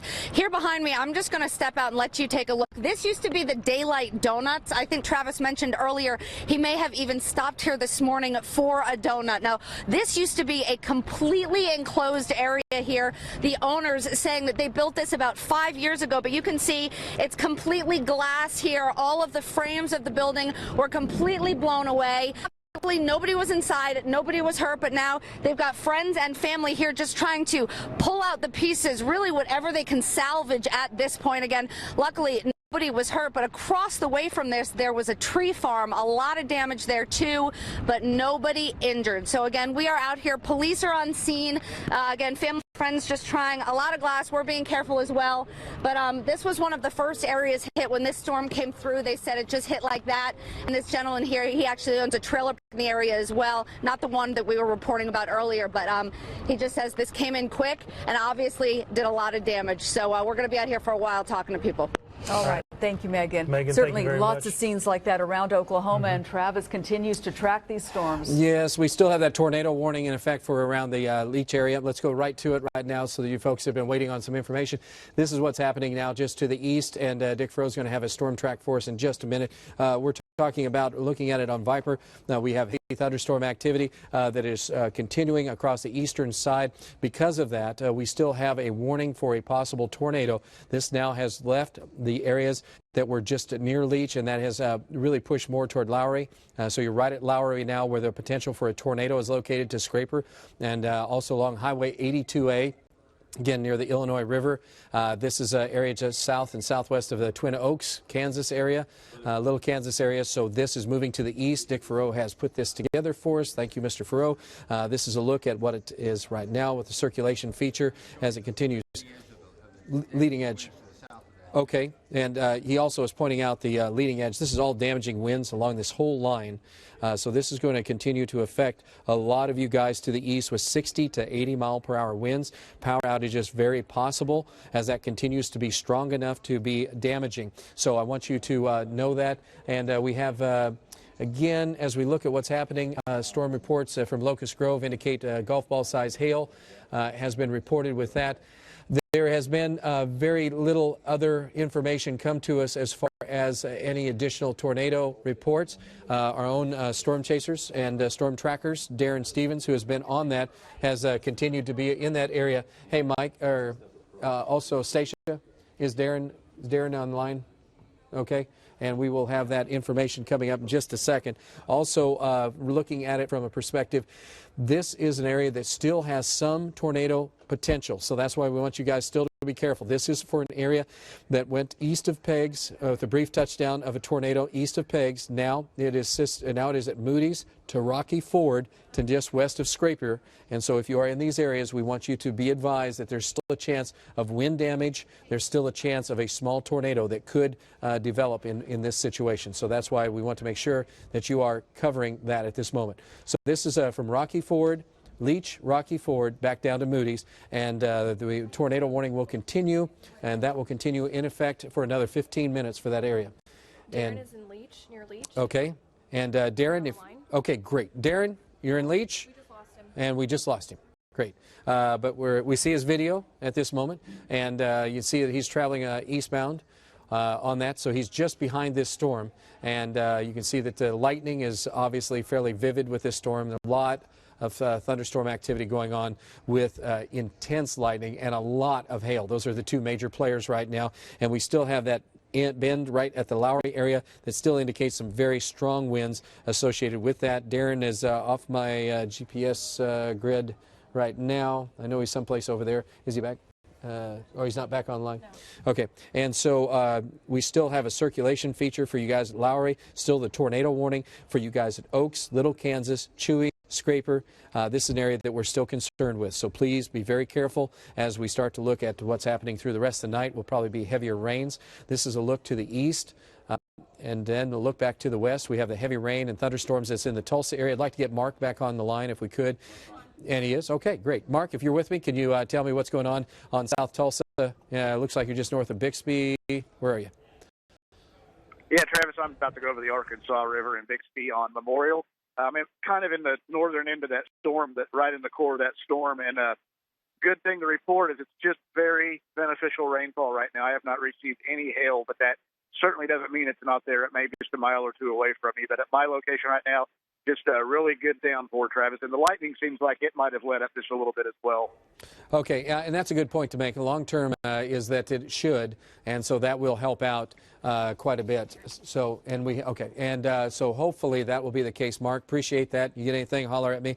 That is on the southeast side of Tulsa, just north of Bixby. Still a severe thunderstorm warning for that area, but again, good news is it's more heavy rain, less hail. And nobody complains about that. We still have a severe thunderstorm that's sitting down around Prague. Then that's into western Okfuskee County. Not too bad, but Sell just west of Welty is pretty strong. South of Prague is fairly strong. These are moving to the east right now at about 40 miles per hour. We do have rotation still, though, up in Cherokee County near Lost City. So the rotation is still going on in some of those areas. Some of that information being brought to us by the Tahlequah Emergency Operations Center or Command. So that's going on there. We're going to go over, and Dick, I'm going to have you explain the storm track a little bit more on that storm that's still going, and a little bit more of the storm structure and the warnings with that, and we'll have a little bit more information. Dick? All right. As we look at those storms, again, the concern is that they've had a history. They've gone through some cycles in which we'll get a good spin up, but almost invariably, in every case, they're still doing some damaging winds. And so that's why we're using a rather broad brush here with respect to the track of the storm, because it would appear that the leading edge of this, the circulation center, has been basically up in this area.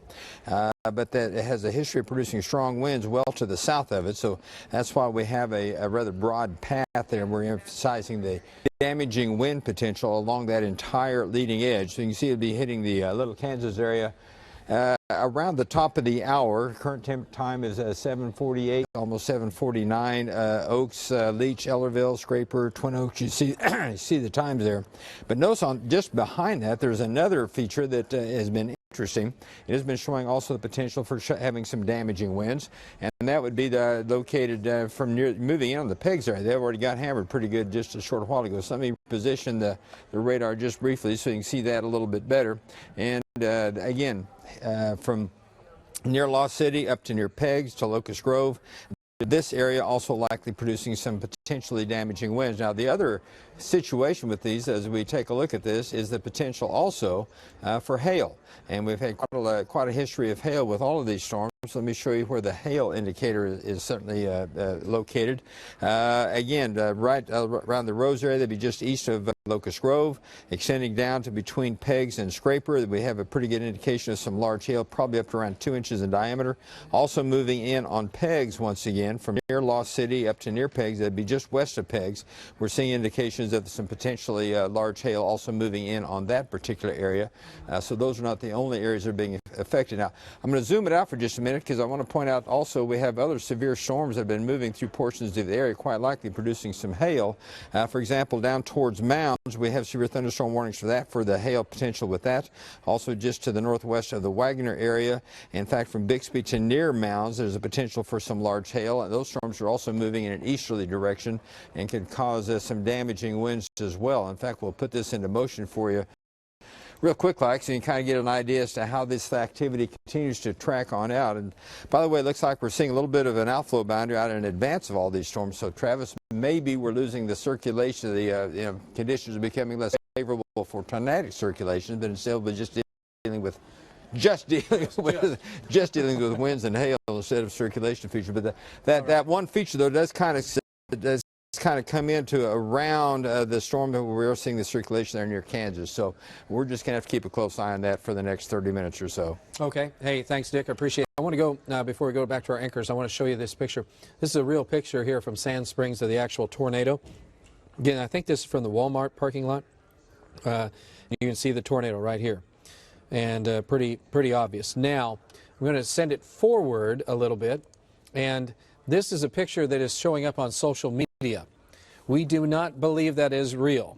We believe this because we watched it.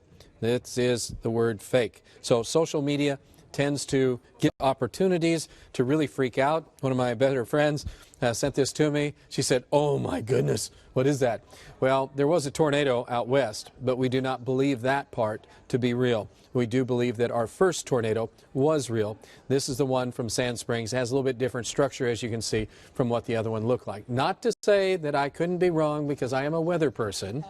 We'll let it at that. But Terry and Craig, you guys have some more information. Yeah, thank goodness that one is fake, right? Yes, no kidding. It's bad enough as it is. You guys were absolutely right about this storm, though, and its potential for danger. And it's amazing how sudden these storms popped up and caused damage. Right, and we have some more indication of how extensive that is. The Tulsa Fire Department is telling us now that since this storm hit, there have been 4 house fires, 16 downed power lines, 2 natural gas leaks, and 1 elevator rescue, and also, as we reported earlier, unfortunately, 1 fatality and at least 30 injuries related to this storm. We want to go to some pictures right now that one of our producers, Brandy Ball, shot in the moments after the roof collapsed at a gymnasium. Look at that picture. Oh, my goodness.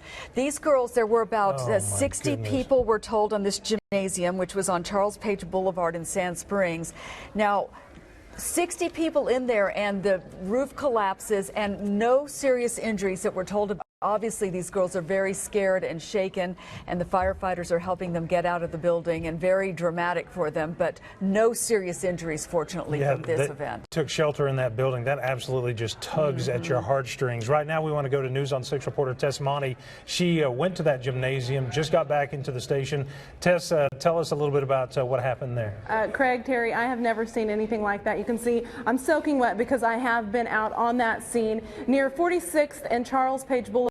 It's called Aim High Academy. When we got there, that building had collapsed. You could see that. But we first found out right when we got there, firefighters told me, don't worry, everybody is safe. There were about 60 children, as you mentioned, 60 people, mostly children, inside that building. They took shelter.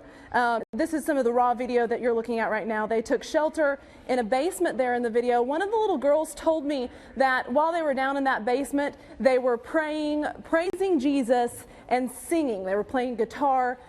So I think they were having a good time, but she said that there were a lot of kids down there who were screaming and crying, and just a very, very scary situation for these kids. They said it was loud, but amazingly, no injuries. But the most amazing part was to watch what you're seeing right there. Firefighters carried every single child from that studio to their parents' car.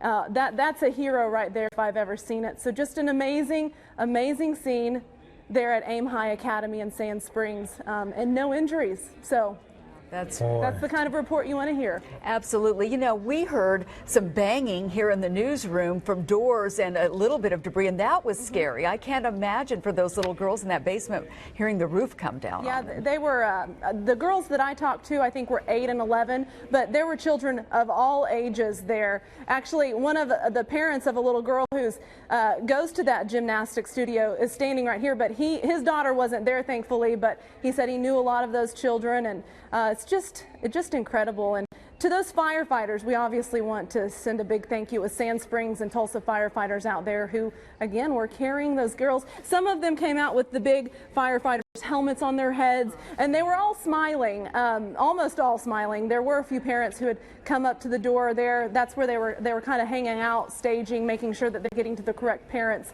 But when the parents came up, you can imagine, you're about to see it right here, actually. Yep, there it is. Very, very emotional when those parents got to see their children for the first time. Scary situation.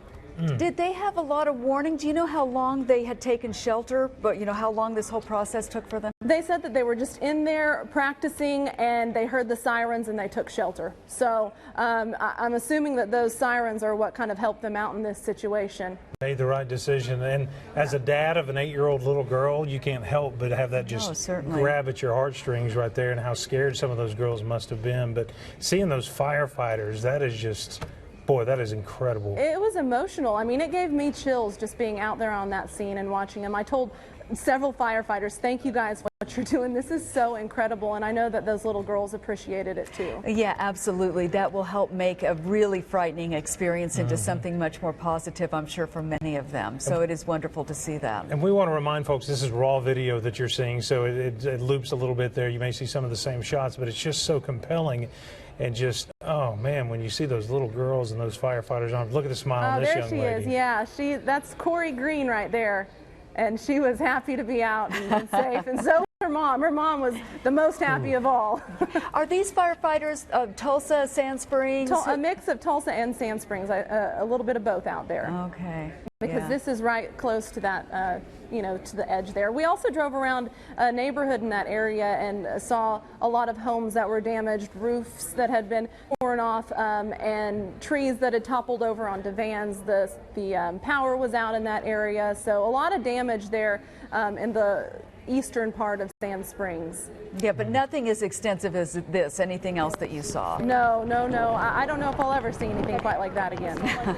All right. Well, I love looking at her smile right now, and thank goodness those 60 to 70 people inside are safe. Yeah, absolutely. All right, Tess Monty, thank you so much for some bright news in the storm. Absolutely. Appreciate it. We want to remind folks, at last word, we had about PSO reporting about 28,000 customers without power in Tulsa County, then a couple of thousand in Osage County, and another 1,000 or so in Wagner County. So I'm sure those numbers will fluctuate throughout the evening. Yeah, absolutely. We're going to head now back to the Weather Center and see what's happening, the latest from Travis. We have some good news. So there's some good news, and good news is always good news. But here's a look at the map and the storm reports that we've had. We didn't have a ton of tornadoes, but unfortunately the tornadoes that did occur were in a populated area, which anytime that happens, it's a lot different than just having an open pasture. And so take a look at what this map represents. A lot of hail reports. All these white areas indicate were hail reports, and some of these were big chunks of hail. We had softball-sized hail report in Tulsa. We had some folks which are on the northeast side of Tulsa on 169 near 21st and 11th Street had softball-sized hail there. I mean, this is just been a crazy storm. Softball-sized hail out west of Tulsa. Tornado down in Moore. Tornado here on the northwest side of Tulsa. Tornado touchdowns in several locations, and northwest Arkansas. We haven't talked too much about that. We also are still having very active weather going on across the area. And speaking of which, still severe weather, flooding conditions going on. This is a look at Pathfinder right now. This is around Little Kansas. Let's go to Darren right now. And Darren Stevens is in the middle of it all. Darren, what is going on? A lot of hail is going on right now. As you can see from the video, I've had to exit here at Kansas to get some fuel. But the roadway on the turnpike was just covered. I had an inch and a half of hail on the turnpike. It's just going to get in here to Kansas, and it's just been relentless all the trip, all the way over from Shoto to here. Just hail. It's pummeled everywhere you go. And these are about the size of peas, and pennies. So it's not doing that much damage, but it's just kind of a nuisance more than anything. But a lot of lightning going on. I really can't report any tornadic activity, even though I'm in the middle of a tornado warning area. It's just dark and lots of hail here. All right, yeah, and this area that you're in with the hail.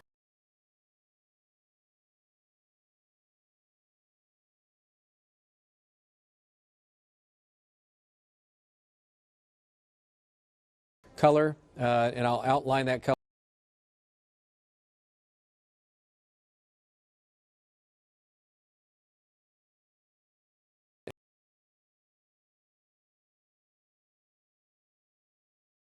So you see that, and that is just south of Chewy and north of Christie. So we do have a potential for a tornado right now just to the south. We have a hail core to the north. That's where, again, Darren's going to, I don't know how he's pulling this off with a no back windshield, hail, and trying to pick up gas while there's lightning. Maybe he should just take a break for a little bit. We're talking about conditions, though, that are favorable still for a possible tornado, and that's what we're talking about. And Dick Ferozia updating our latest storm track on that on Pathfinder, and have that. This, again, for you folks in Scraper, Chewy, you're getting hail. If you're near Watts to Westville, this is going to be hitting you. It won't be as far south. From Eldon, you're safe.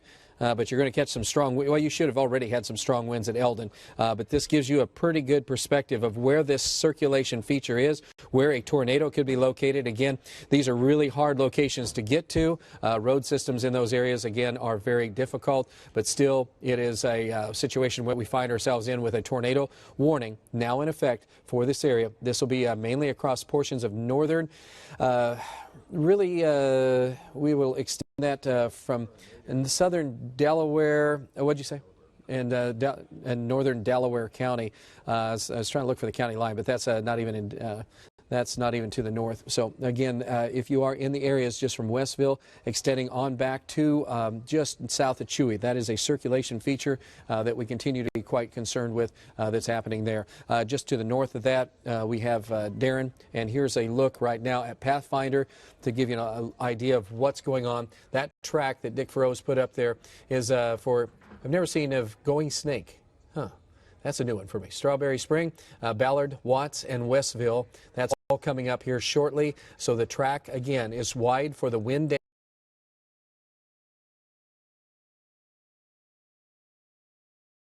damage. Please be very careful there. Also, backing out, you can catch a little bit more information for us. The tornado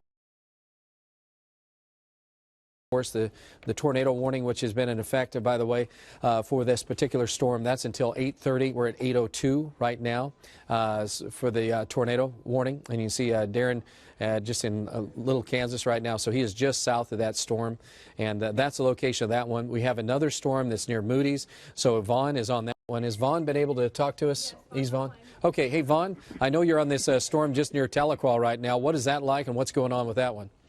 Lots of lightning. I'm just now entering Tahlequah on Highway 51. Lots of lightning with it. The rain's just now starting to pick up here on Highway 51, just west of Tahlequah.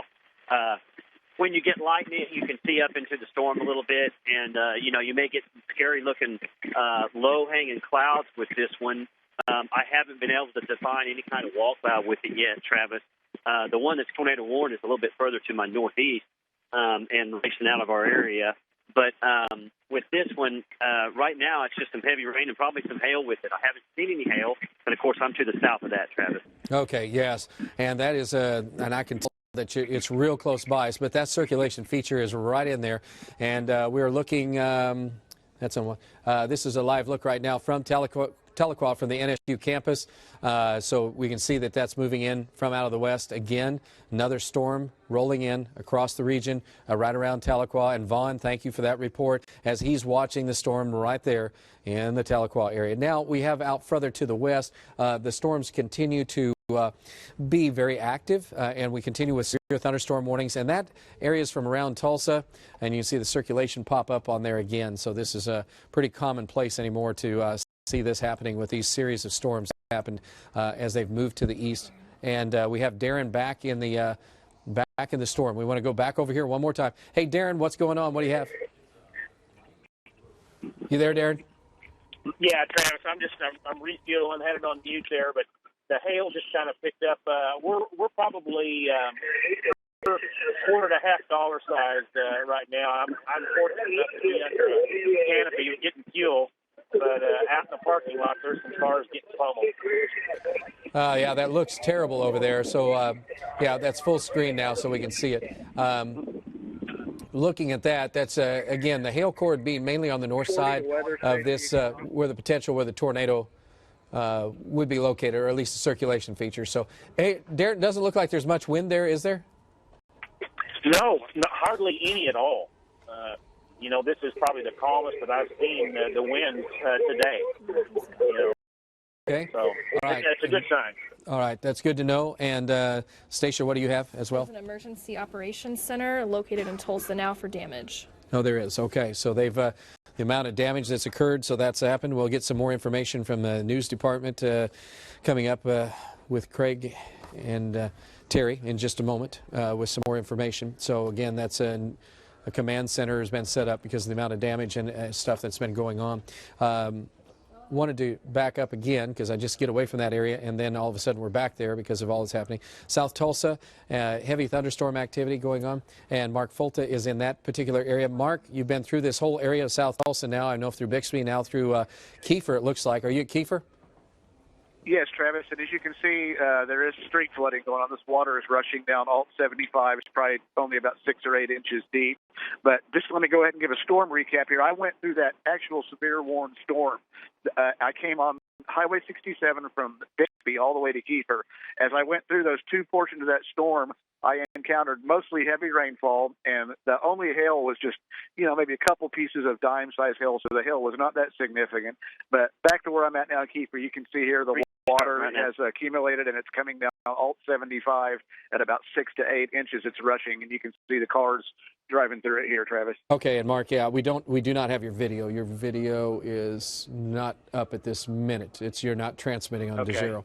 So if you can, yeah, if you would relaunch it, that'd be great. But still, extremely heavy rainfall. We do have flash flood warnings in Tulsa and Creek County. This is for extremely heavy rainfall. So I think that the drought isn't over, but I think we're pretty soggy with this happening. And, of course, it has been different. We do have a tornado now on the ground just west of Siloam Springs, Arkansas. So once again, we're going to go back off to the west. Mark, thank you for that report. I should say back off to the east. We were to the west. And so we do have the storm coming in now. That's a storm that was in Little Kansas, just to the south. This is a look at where it is, and Dick's going to get us another storm track going on that. And that circulation feature with a tornado now on the ground. It had the potential, and it looks like it's still there. It does not look like a monster tornado. It doesn't matter. Tornado is tornado. And that's moving in for you guys on West Siloam Springs right now, just north of the Watts Ballard area. You're going to be really close. And if you're just to the north of that, you're in the middle of it. Hail core that just passed through Little Kansas is where Darren had his video. In fact, you can split the screen for a second if you want to pull up Darren's video for a second and look at that. The circulation could be short-lived, but it is, again, just west of Siloam Springs, just southeast of Dripping Springs. So there is a chance. We have one of our spotters in that area near Dripping Springs, and he might be able to get us a report as well. So if you are in these areas, we do want you to be advised. There's Darren. He's headed back out again. It looks like it's all rain at this time. Ping pong ball size hail in the Oaks area. And so that is now report officially, ping pong ball size hail at Oaks. This is the same cell that just has gone through the Oaks area, and this same cell that's just been in Kansas, Little Kansas, and this is now headed into West Siloam Springs. On the west side is a casino there as well. That'll be the first place to probably be hit with this hail line. And let's go on over to Pathfinder right now. And Dick, why don't you give us a rundown of what that looks like and what you see for that? Again, and the radar's picking up what would appear to be a couple of circulation features there. Looking at the velocity display, the southern end of it looked to be the more threatening part of it as far as the tornado potential, but there is also what we call the comma head, if you will, that is located just west of Siloam Springs. So potential is there. That's why I've used a rather large track area just to depict that whole leading edge, which no doubt has some very, at least the potential for some very damaging winds. Again, it's moving on eastward. It'll soon be into Arkansas. Here's Westville. There's Siloam Springs, and so that kind of gives you an idea as to the areas that are being impacted. Again, yes, the tornado warning, it goes until 8:30, so we've got about another 20 minutes for that particular activity. Let me refresh the track for just a moment, as we just got a radar update. And again, that activity as it works its way on eastward. Damaging winds, certainly a very strong likelihood. Again, the spin up along that leading edge or up in this area is certainly possible as well. Might also point out just behind that there's another area of storms that are very, very strong and could also have the potential for producing some locally damaging winds and maybe some, and quite likely some hail. Speaking of which, let me just show you real quick like what the hail indicators are with these particular cells. We've had numerous reports of some damaging hail. Here we're seeing hail that would be just west of the Siloam Springs, south of Concord, I should say, and then just north of Tahlequah there, just to the west of Chewy. And again, all that activity is working its way on eastward rather quickly. The storms themselves, in terms of the low-level velocity signature that I've been seeing, this particular feature just northwest of Westville appears to be the most impressive, and that would be kind of NATO sort of a thing, quite frankly, given its location, which would fit in with what we saw with this particular activity when it went across Fort Gibson Lake some, 30 minutes ago or an hour, or however long it's been. It looks like it may be spinning up perhaps another NATO type feature there along that leading edge, but that whole leading line there certainly has the potential for some very damaging winds like we've been seeing quite frequently with all of this activity. Notice West Siloam Springs at around 8:12, coming up in just a few minutes. Watts at around 8:12. But quite frankly, it'll soon be into Arkansas, so it's just about out of Oklahoma, which good for us, I guess. But for yeah, there you go. Yeah, not a good thing there. All right, so that's the latest look at what's happening there. That tornado warning is in effect still for you guys. So this is going into Siloam Springs. Doesn't look like a monster. It's just right along that leading edge from Siloam Springs back south to Watts to Westville, as Dick was mentioning. So please be careful. We have some more updates that have just come into the newsroom. So let's go back to Terry and Craig with that. And Travis, a quick question. Yeah. Do we still have storms behind us? Is Tulsa in for another round here, or do we know yet? Yes, we have rain, but it's more of a rain. So that's the only thing it'll do is aggravate some flooding issues. So flooding would be more of a concern, and especially urban, small stream flood advisory type of stuff instead of major flooding. So that's the thing. But on the south side of Tulsa, where the heaviest rains are, that's where the flooding is, and the potential is mainly south and east of Tulsa, from Muskogee, Tahlequah, and back further east. Okay, just wanted to know what's to come. All right, thank you, Trav. Well, flooding, tornadoes, gustnadoes, power outages, roof collapses, fires, you name it. We have a lot to talk about. We want to join News on 6 anchor Lori Fulbright on the phone right now. And Lori, I understand you've been talking to Tulsa Emergency Management about how they're handling this weather situation.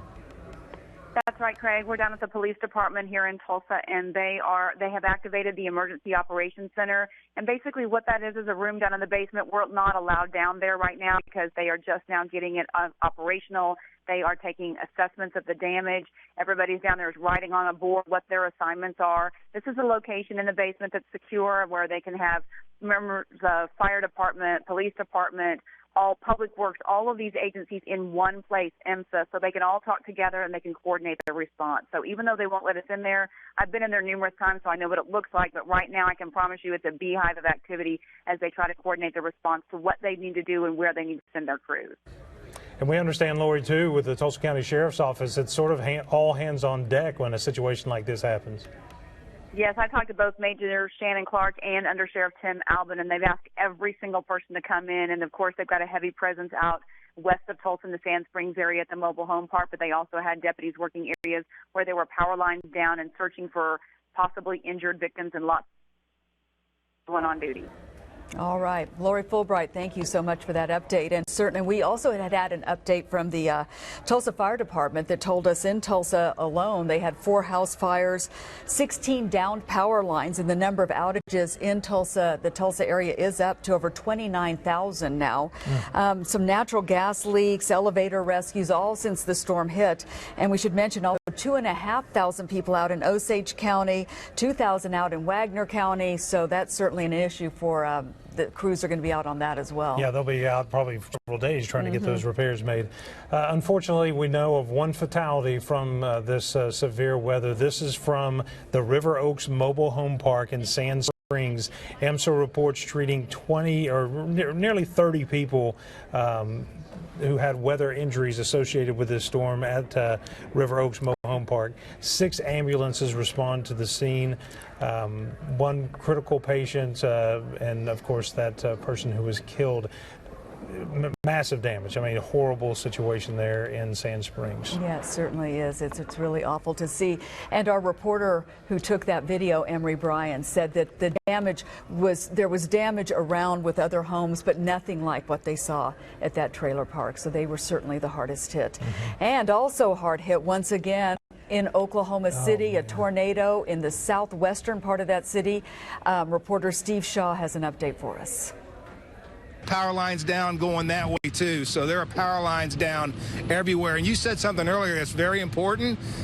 If you see a power line that's down, just assume it's hot, don't touch it, walk away from it. That's a good principle to have out here in this situation because you just don't know. Lights behind you, but we don't really see any other lights behind you. Is the rest of the area kind of blacked out where you are, or can you show us that? Well, I'm not sure if we might have lost him for a second. We'll go back and check with him. Yeah, I was kind of wondering that myself. Yeah. You know, it's all the only light out there was the light from vehicles, and it didn't look like the traffic was moving much anyway. All right, let's see. Who are we going to next, guys? Alan? Alan Brosey has some new information we understand. Storm Tracker Alan Brosey, update us, Alan. Okay, Kelly, can you hear me now? You got you, buddy. Go ahead. Okay, I'm 4th and Irving, Southwest 4th and Irving in Moore. This is the home that lost its roof, of one of several that were damaged in this area. And Kelly, I've been up and down 4th Street. The tornado went almost parallel to 4th Street, about 75 to 100 yards wide, damaging trees, large trees, roofs, structures, and what have you.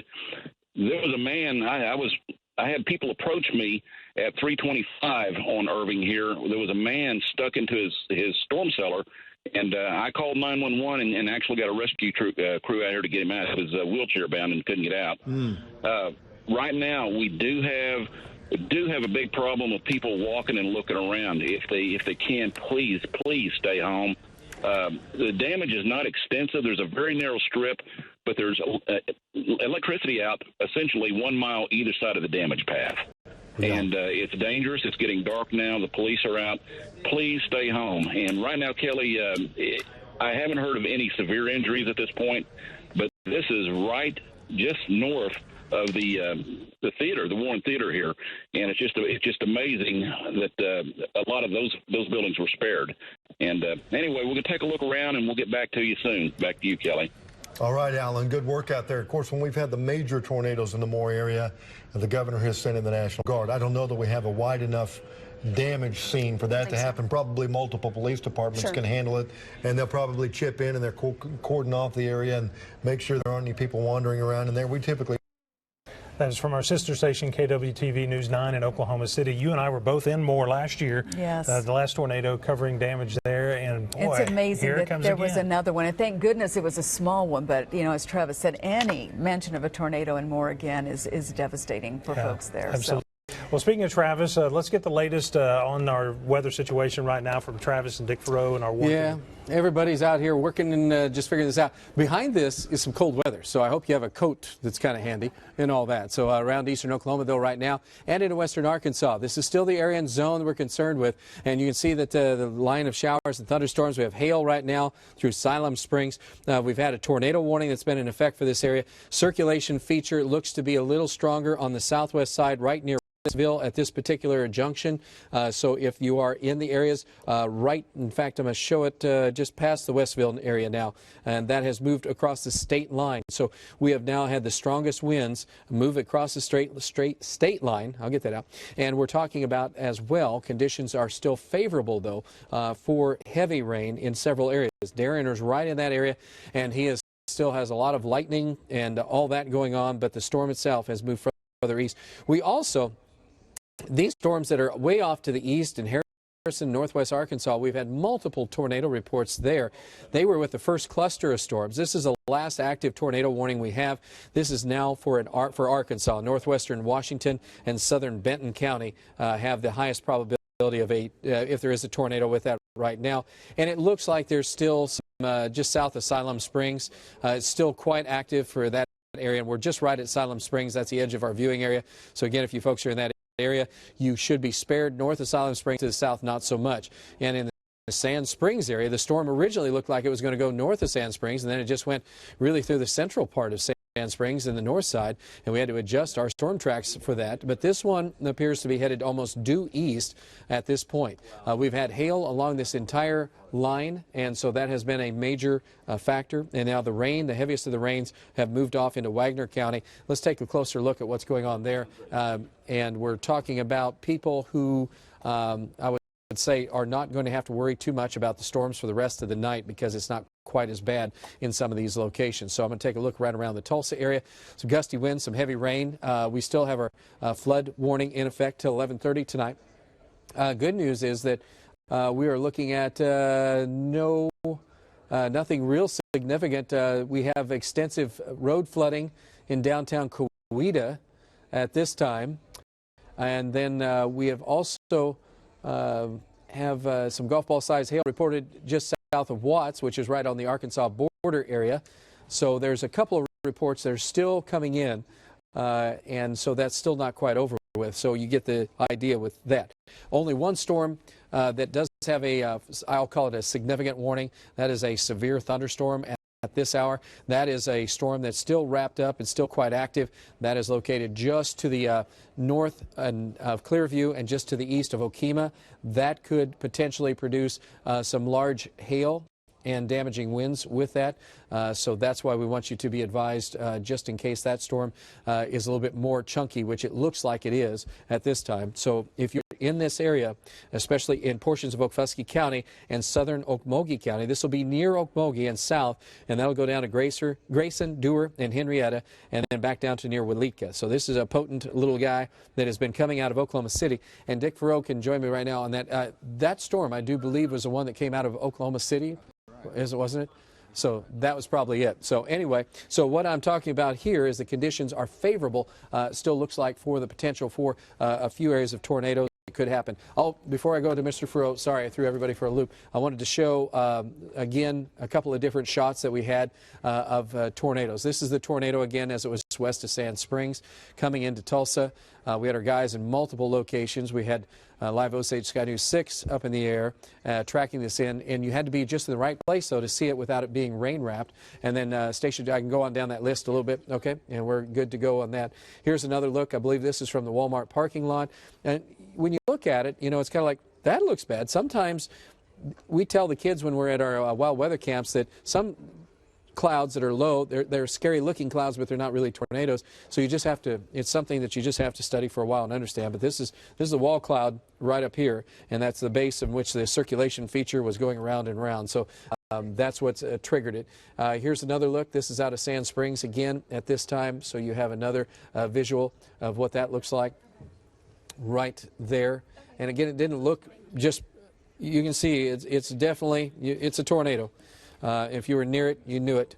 And here's a look at damage. This is from 3rd and Garnett at this time. And let's see what else we have. Oh, this is the fake one. We still believe this to be a fake. So again, if you are watching, you received this picture. It'll probably go around the country, I'm sure. But this is one of those social media things where somebody was able to do a little bit of work on that. Although it is definitely in the area, somebody did a very good job. We don't believe that to be the actual case. Also, to give you an idea of some of the tracks, we had tornadoes that were down at Moore.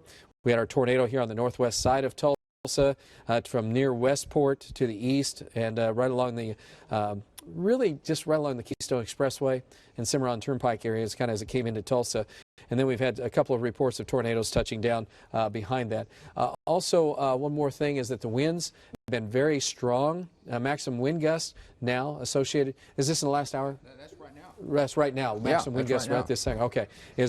I mean, this is some winds haven't quit. And a lot of this is the colder air that's also going to become rushing in behind this system. So there's a lot of things going on.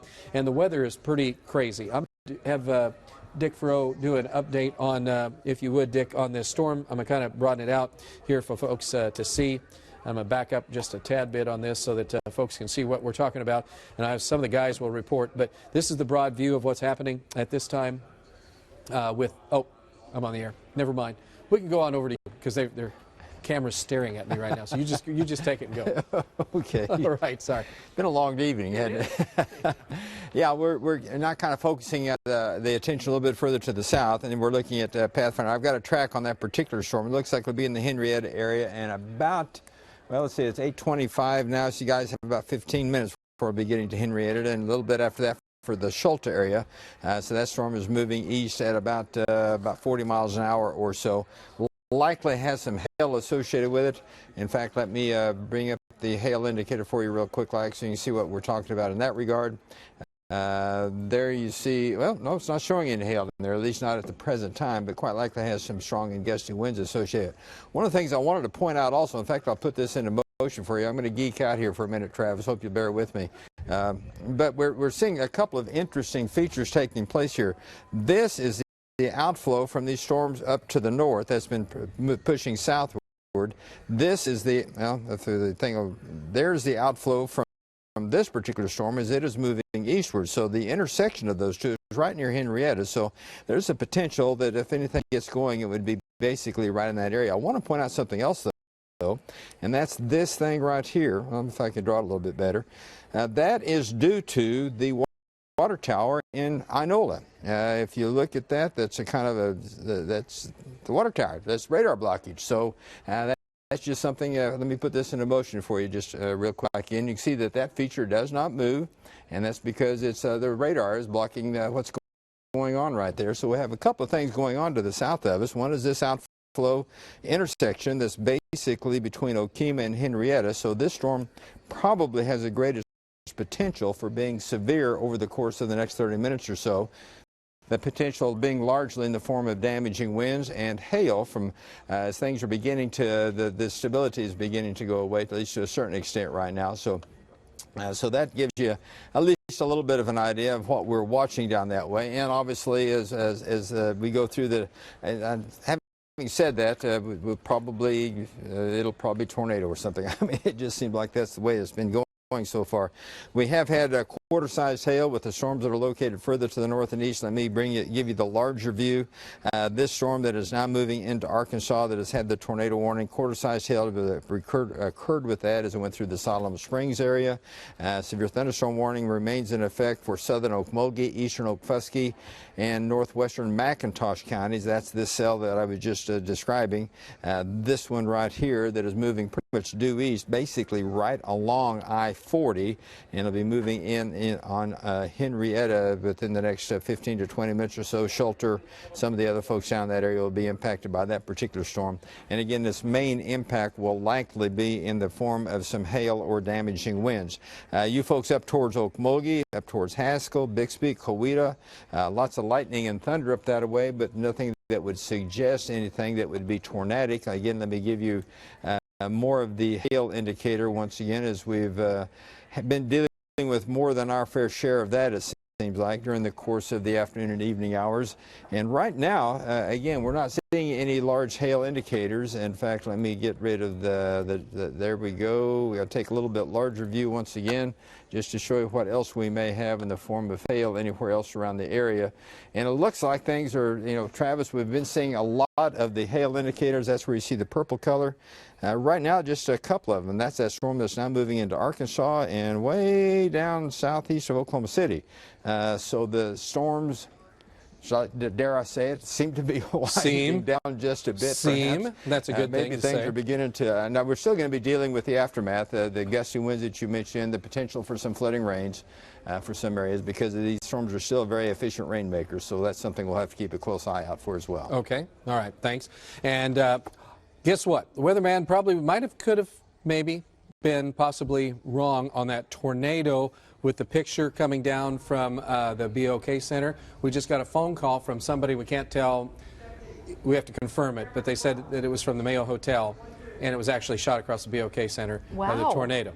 So I'm going to have to retract just for right now. I'm going to hold until we can confirm that somebody isn't joking with me. But it might be real. But it might be real. Wow. So we're looking that up right now and trying to find out for sure. That is an incredible Which would be very shot. bizarre, because it couldn't have lasted very long and he was in a perfect place. Yeah, All that right. is amazing. All right, thank you, Travis. We'll check back in with you, Travis. We also want to give you a little update on the power outages. PSO says as of right now, 31,335 customers without power in Tulsa County. That's more than 11% of the households in Tulsa County. So it's very significant, the coverage here. Absolutely. You start looking at some of the more rural counties like Osage County with 2,473 customers. That's 30% of the customers in Osage County without power right now. Rogers County has a couple of hundred. Wagner County a little over 2,000 as well. So utility crews have their work cut out for them, that's absolutely. Well, this morning, our chief meteorologist, Travis Meyer, had a donut at a donut shop in Sand Springs, and ironically enough, that donut shop is not there anymore. It was one of the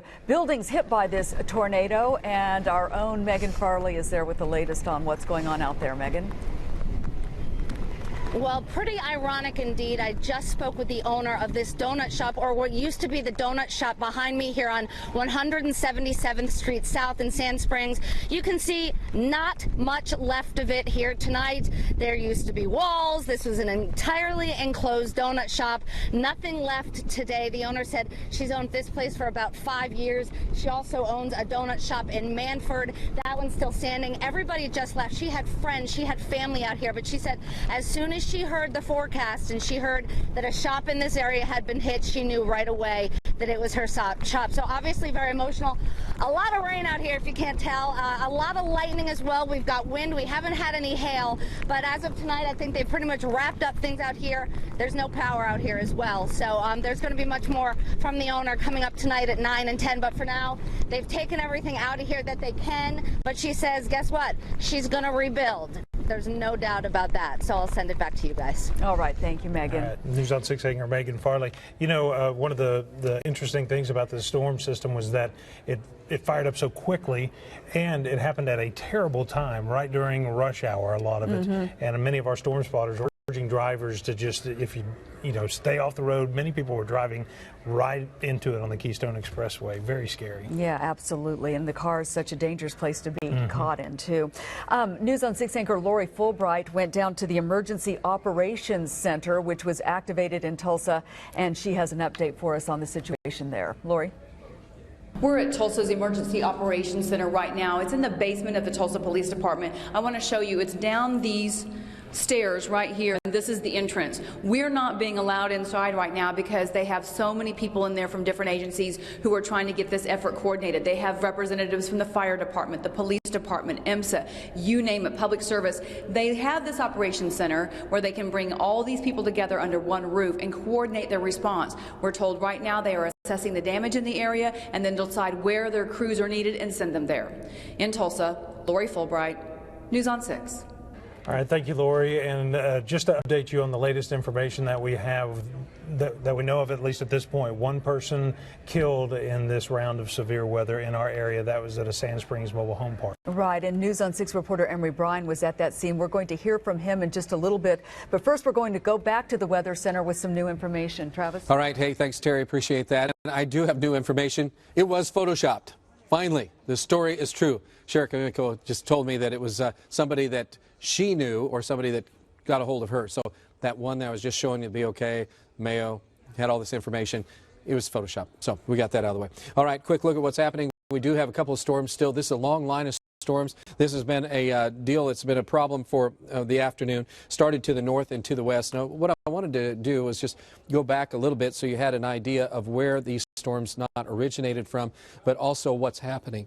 When this started to develop earlier, most of the bad storms developed just northwest of Tulsa and then east. Now, I want you to just kind of follow this one progression of what was happening with this one that stayed a tornado warning all the way until we get to northwest Arkansas, where we've just had the tornado warning. And we had, I mean, that's just amazing. That was a supercell. And when we have those, what that means is that the storm is so large, the thunderstorm is so large, it is just pretty much manufacturing its own. It's just a smorgasbord for itself, and it doesn't have to worry about dying or coming back a little bit later. It's just a huge, monstrous storm.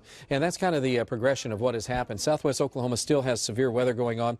We had the tornado warning happen about just right after we had ours. Here's our tornado warning. Then right after that, this storm comes in from out of El Reno, and as it's coming in, on the south side, it just starts to tornado. And then that moves on to the south and east, and then that's out of the picture. But this whole line, as it continues to move southeast, hasn't materialized quite as much, but it still gives us a pretty good idea of what did occur. Now, on Pathfinder at this moment, we do see still flood warnings in effect for around Tulsa County, Northern Creek County. That extends into western portions of Wagner County, also into Rogers and Mays County.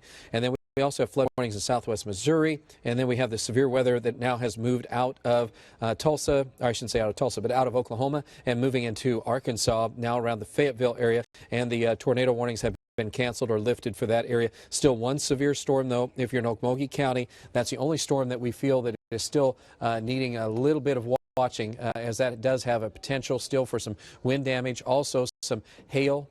So if you are in these areas, we do want you to be advised for that. So this is the storm that's down to the south of Tulsa. This has a potential for some heavy rain, some hail, as Dick was mentioning. We have not had excessive wind reports out of there. Winds are right now at about 35 miles per hour in Okmulgee as the line of thunderstorms coming through. They're at 48 miles per hour at Okemah at this particular second. So again, the winds are strong enough to be near fairly strong. But again, that warning will go on around 15-20 minutes. All right, that's the update on weather. Back to you guys. Okay, thank you, Travis. All right. Thank you, Travis. Now, as we've been mentioning throughout the evening, we do have one report of fatality. The hardest hit area by far in all this was the River Oaks Trailer Park. That's at 145th West Avenue in Sand Springs. And News on 6 reporter Emery Bryan just returned from that scene. Emery, what can you tell us? Well, we got out to this scene, 145th West Avenue, and this is just south of the Arkansas River, out west of Sand Springs, west of the Tulsa Boys Home. These are the pictures that we took when we first arrived on scene. There are actually two trailer parks there that are just side by side, right on the south side of the river. When we got there, emergency crews were still searching for people. They were still arriving on the scene. We had to climb over fences, go through some backyards to get back to where we were. But there was this urgency among the first responders to go to all of these homes and try to search them and look for people. This was before any family members started coming in or before anyone really emerged, which did happen sometime later. But firefighters and sheriff's deputies and paramedics and all sorts of first responders were just going through that area to search for victims. Now, after 15 or 20 minutes, we began to see some people emerging from this area. We saw that was about the time they started being able to rescue people. We saw several people transported out, and this was the area further down this road was where the person was killed in a mobile home there. But it's a pretty big complex of mobile homes there. And these firefighters, as you can see, they're working in extreme conditions. When we first arrived, it wasn't raining much at all. And then a heavy rainstorm came in, lots of lightning, some hail, and just really extreme conditions that they were trying to pull these people out. One complication here, a main gas line going into this mobile home park was severed. And so there was this huge gas leak, very noticeable odor, and a huge sound, just a rushing sound. Of this gas leaking over this trailer park. Of course, there were power lines, and there was so much water there that people were walking and falling in holes. They weren't able to see where they were going during the search. You can see the lightning there. But there's dozens of these mobile homes that were destroyed, quite a few others that have a lot of heavy damage. I didn't see anything that wasn't damaged, but I did have some people tell us that on the far west side of it, there are some homes, even mobile homes, that do not have damage, and but it looked like just about every home in that whole area there was either heavily damaged or just flat. Firefighters started going through. You can see that firefighter there has some orange tape. After that urgency of that first search, they were able to get some things together. They started marking mobile homes with tape that they had searched to say, okay, this is clear. And pretty shortly thereafter, that was when family members from elsewhere started coming into this area. It led to a big problem of people going in and trying to search. Sheriff's deputies I saw threatened to arrest a couple of people because they were so desperately looking for loved ones. They wanted to get in there, but it was just too dangerous. We were able to stay on a road here and take these pictures while this rescue operation was just getting underway. But a pretty desperate scene there for quite some time. We stayed until about dark and were able to get out. But there are a whole lot of people there that are standing out there now in the rain, and emergency responders have put blankets around them and tried to protect them from what they can from the elements. But there's still a huge ongoing response out there, still searching, but they think they've done a pretty good search, initial search, but there's quite a few people injured out there, and again, as we know, the one fatality. But that's what the scene was when we first arrived out there, and that's what I can tell you, at least for now. Yeah. Do we know anything more about the person who was killed at this point? No.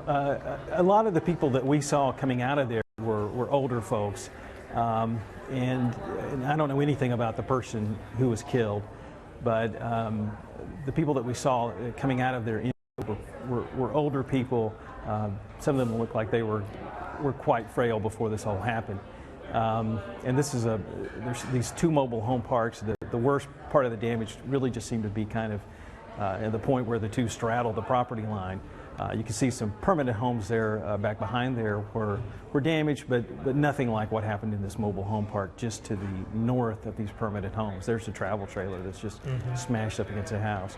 But pretty extreme damage in this mobile home park. Still some search and rescue stuff going on out there, but by the time we left right at dark, they seemed to have been able to cover it pretty well. Seemed pretty confident that they had gotten most everybody out.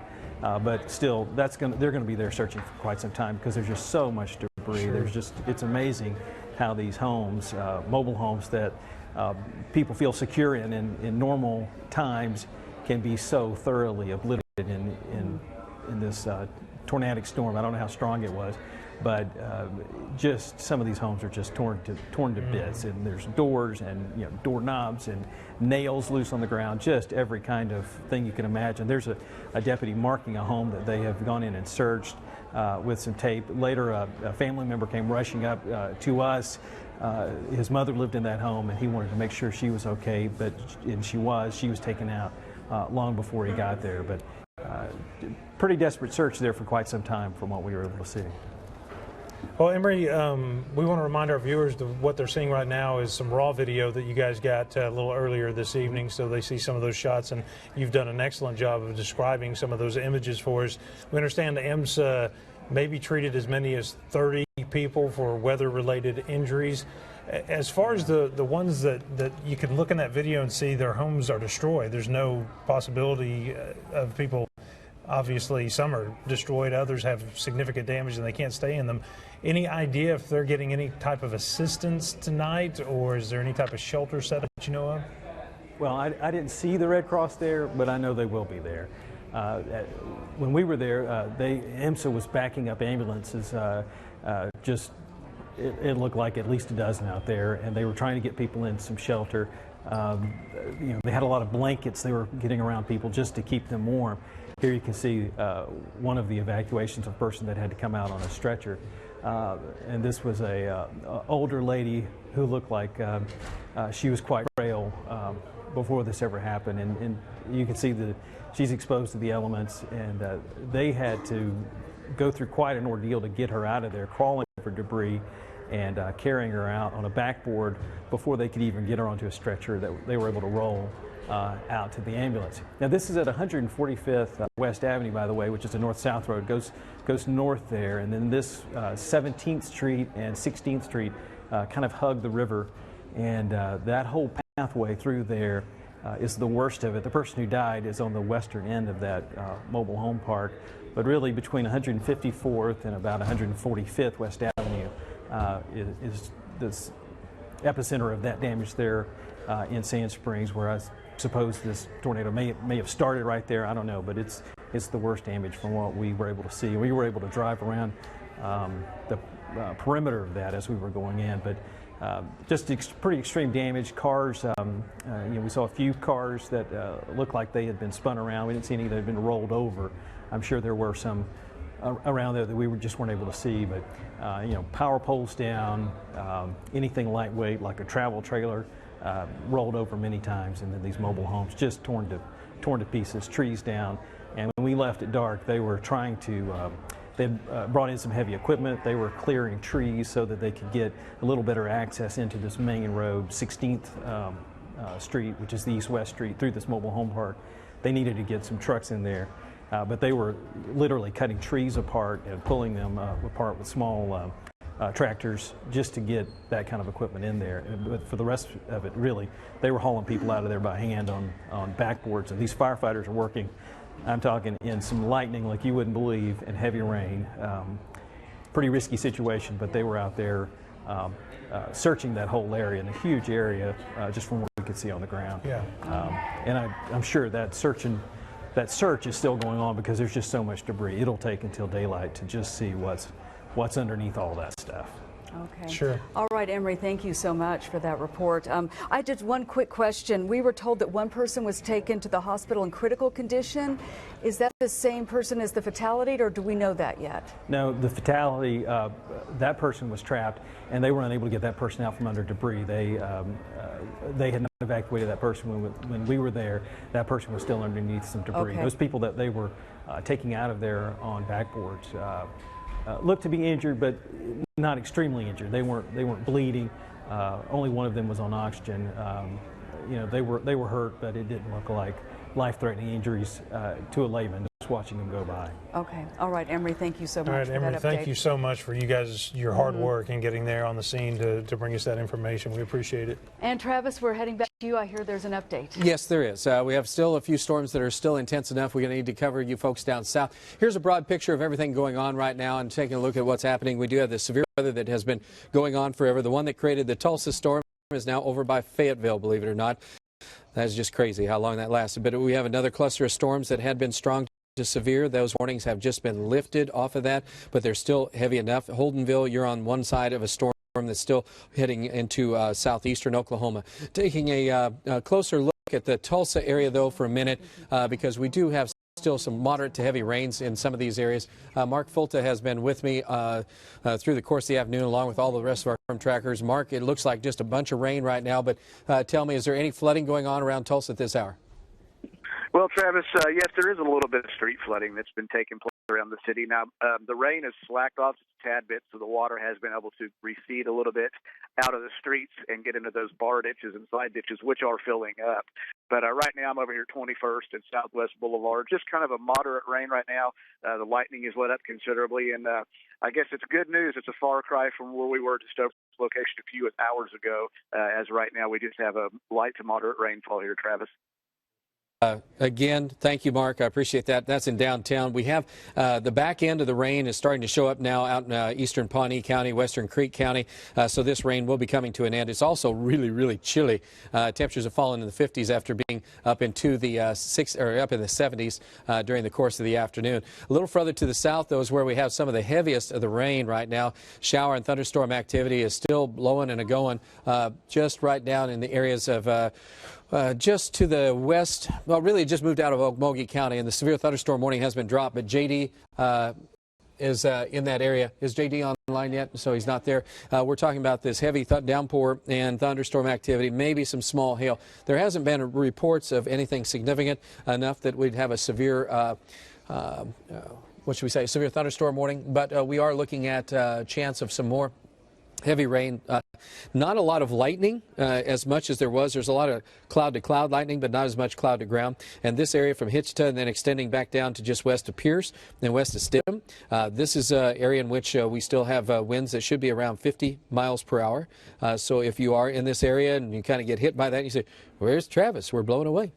That's one of the reasons we're not. It's not quite severe enough to be considered that, but it's still a line of very intense thunderstorms and some strong gusty winds and a little bit of lightning and some small hail will accompany that, and that covers pretty much anybody in front of it from Stidham to Brush Hill, and then extending to Pierce into Richardsonville, and then on up to around Council Hill and areas to the north. Not quite as much in the way of lightning, heavy rain, and some small hail, but that's just Hitchta right now and just east of Hoffman. So that's the action happening in that particular location. Also, is JD back online yet or not? And so if he is, we're going to talk to him just right now because JD is just on the areas just northwest of Shakota and just to the east of Hitchta.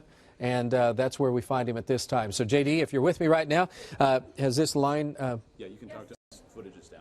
Okay. If you're there, JD, I guess we just lost your video signal, but tell me a little bit about what you're seeing, what's going on there, would you?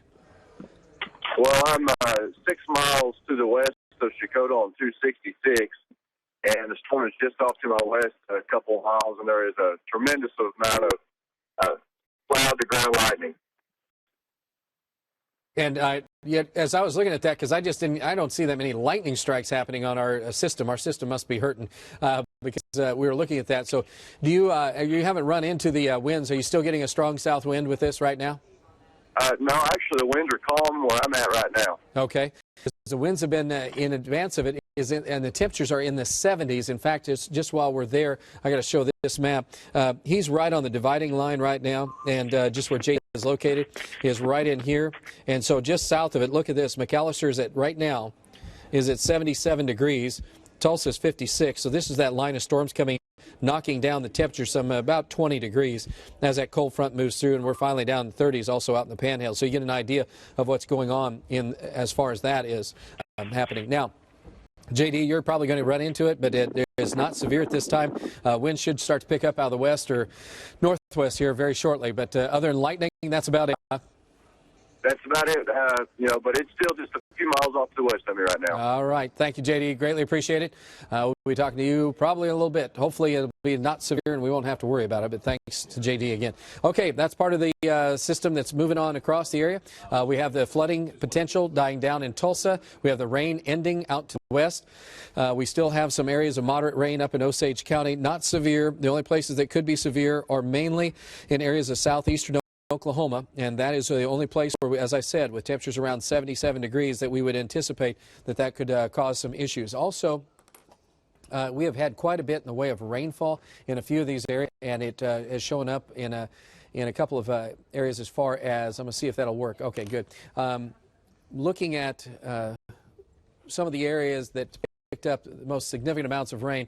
Dick Farrow mentioned to me that it was about 1.68 inches on the west side of Tulsa. But one of the things that happened out of this event, I just want you to feast your eyes on the yellow and orange colors that we have that covered the Tulsa area. Now, some of this, when you get hail and mixing going on in some of those areas, that kind of creates the computer has a hard time kind of differentiating and like what's going on. We're getting better with some of that data, especially with what we call dual pole data that is coming in. But this kind of gives you a general idea that an area that has not had hardly any rain, it's missed seemingly all the rain that's been hitting down here, actually ended up with a nice rain across portions of Pawnee, Creek County, and northwest of Tulsa. Of course, it just missed the Skytook Lake, which is right here, and all the water drains this way. So Skytook Lake, we're still working on it for you. And you can see that the southeast side of Tulsa County has been in the greens, should be in the blue and the light greens. And then some heavier rains fell from Sapulpa, Glenpool areas back to Mounds. Maybe I got some water in my pond. And then we're talking about a bunch of rain to the northwest. So that's the situation as we have it right now as far as the rain chances are going to be dying down. But I'll tell you what, Dick Farrow's working on the forecast here for the 9 o'clock newscast that's coming up very shortly. But this has been a very active storm that has caused a lot of problems. The only warnings we have at this particular time, though, continue to show up just in northwest Arkansas right now. Those are severe thunderstorm warnings. That is where we did have, as we said, the significant severe storms that we think did quite a bit, or not quite a bit, but some damage earlier while we were just starting to see a tornado event unfold for us. They were having tornado warnings going on from near Fayetteville and Rogers back on up toward the Branson area. And then the one tornado that we said that was down to the southwest. Wind gusts still showing up at 42 miles per hour this hour in Tulsa. So it's windy and kind of getting raw as we start to see some of those temperatures starting to drop off. We do see, hopefully, the end of some of the rain coming our way as well. Some of the wind gusts from today have been generally in the 40s. We had some 50-mile-per-hour wind gusts to the south and to the west. So there was a couple of locations that ended up with a lot of, I'll just say, a lot of wind today and during the course of the afternoon while this was all going on. Relatively quiet weather now in several locations. This is a look live right now at Bartlesville, where we've had light rain still occurring. Not much, but enough that it is still roads wet. We do see that coming to an end shortly for most of you guys. And we did have a nice little band of rain up in that area that it didn't amount to a ton, but at least it was something that was worthy of mentioning, and about 1/10 of an inch to 3/10 of an inch in a few of these areas, and so it was welcome. There was just a small band that had marble size that went through Bartlesville as well, so that was another thing that happened that kind of caught some of us off guard. We were expecting most of the hail to be generally just around the Tulsa, I shouldn't say the Tulsa area, but pretty much I-44 to the south and southeast, so that was of interest to us. This is a look right now from NSU's campus at Tahlequah, where we continue to see just rain and storms off and on. You guys in Tahlequah will continue to see that as well as we work our way through the night. And looks like our tower cam at Tulsa International Airport looks like it's hurting right now. It is definitely hurting. And that had a lot to do with the fact that I think that we had a lot of debris that went through the area, and so that was some of the issues that occurred with that. Now, last look at the rain, and then I'm going to do one more rainfall thing, and then we're going to be able to go over and talk to the news folks in just a little bit. Dick Farrow, I'm going to have you check out one storm that we do have that's still ongoing just in central portions now. Just not too far from around Stillwell. Looks like a warning was issued for that area. And I'm going to look at that. Let's see if I can pull that up right now and get that. The warning, kind of a warning has been extended. Vaughn is in that area. And I don't know, is Vaughn, is he on there? Okay. Yes, I'm on, Travis. Gee whiz, Vaughn, you were so quiet, so nice. And it's just, tell me a little bit. We have that warning just to your east. But did you have very much flooding or anything while you were down there? No, but there is a lot of torrential rain coming through Tahlequah and going. I'm still on 51. I've been on 51, I think, all day long, Travis. Still on 51. I'm between Tahlequah and Westville, and lots of heavy rain here. It's right now, but there has been lots of heavy rain. And what I need to say is I think I've chased all this stuff out of the state. We finally got these tornadic stuff out of here, but. I have my office is at right there by the stockyards where all the stuff went through, and it did not get any damage, but we have our parking lot is littered with shingles, all kinds of debris. So it must have picked up that debris from Sand Springs and transported it over to the east side of town, Travis. Oh, boy. I tell you, that's been a crazy afternoon. Vaughn, thank you so much again for all the reports. This storm is finally moving off to the east and near Lincoln, Arkansas at this time. So, Vaughn, have a safe journey back into the areas of Muskogee and Tulsa. You betcha. And so, again, Darren, one of our chasers, had the back window blowing out when he was in Tulsa. Vaughn, I mean, it's tough on those guys, but appreciate them. They were all over this from the get-go, and so thank you. We still have the heavy rains, though. Moved near Stillwell. Wahilo. I think I hit that right. My friend is going to, I don't know what he's going to do. He's going to hurt me. Wahilo. I think I hit that right. Anyway, he's right in that area, and I haven't heard from him tonight. He hasn't texted me, so I'm going to have him get after it and send me some information from out of there. Anyway, we're talking about conditions that are still favorable for a few thunderstorms that could exist in southeast Oklahoma. We're going to go to Pathfinder for a second. This is a look at Stidham and Pierce. This is, again, east, I should say not in that area, but that is over McIntosh County and extending back on down to near Lake Eufaula at this hour, and we still have some strong winds with that. JD has been on that storm, and JD is still in that vicinity, but we are looking at, let's see if JD is right there. Did his video come back on JD's? Not yet? Okay. And he's on I-40 right now, and this is I-40 right in here. So we have a hail cell for you guys at Pierce. That is probably close to severe limits right now, and Stidham is hanging in there, but wind gusts right along that leading edge of 40 to 50 miles per hour, moving in on the northern end of Lake Eufaula and along Highway 69 to near Shakota. So that's the last of probably the real heavy. There it is. Bam. Just went to I don't know why I said bam. But anyway, that went to a severe thunderstorm warning. That is for now Haskell, McIntosh, Muskogee counties till 9:45 p.m. And so that is going to be, let's go back over, that is for that storm. So if JD if we can get some video back of him, that'd be great for Dick Farrow when we start our newscast coming up in just a few minutes.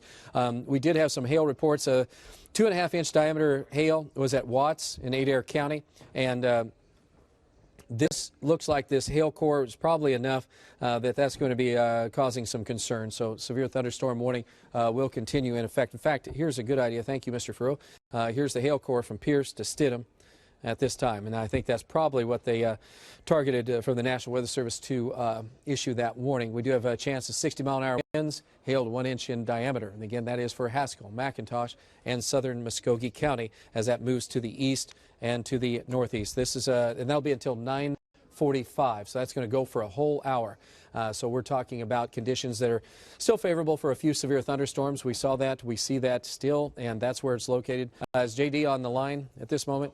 Okay, and then that cell will continue to track along I-44, and that will give anybody that lives along that line, especially around Shakota, and extending back to the east a little bit, and that takes it all the way into southern portion of Muskogee County, as we said, and almost into Cherokee County, but not quite, and then down to Weber's Falls. This is a cell that we'll watch. Again, it's down considerably compared to what it has been. This pulsed up just a hair bit, and that will be the case as we go through tonight. Dick has been working on the forecast, and he'll have more on that, because southeast Oklahoma, as I said, with temperatures in the 70s at this hour, still potential for you guys down here to have that. Tulsa area at this hour is quiet. We have rain still going on. And with the rain in place, we'll continue to see that happening as far as the next hour or two. But the rain is ending out around Manford to Bristow. And so cleanup operations hopefully can get a little bit better handle on what's going on, because it has been miserable ever since we've had that. All right, that's a look at the complete weather coverage. It is ready to change over now to our newscast time. So we'll have more information coming up right now.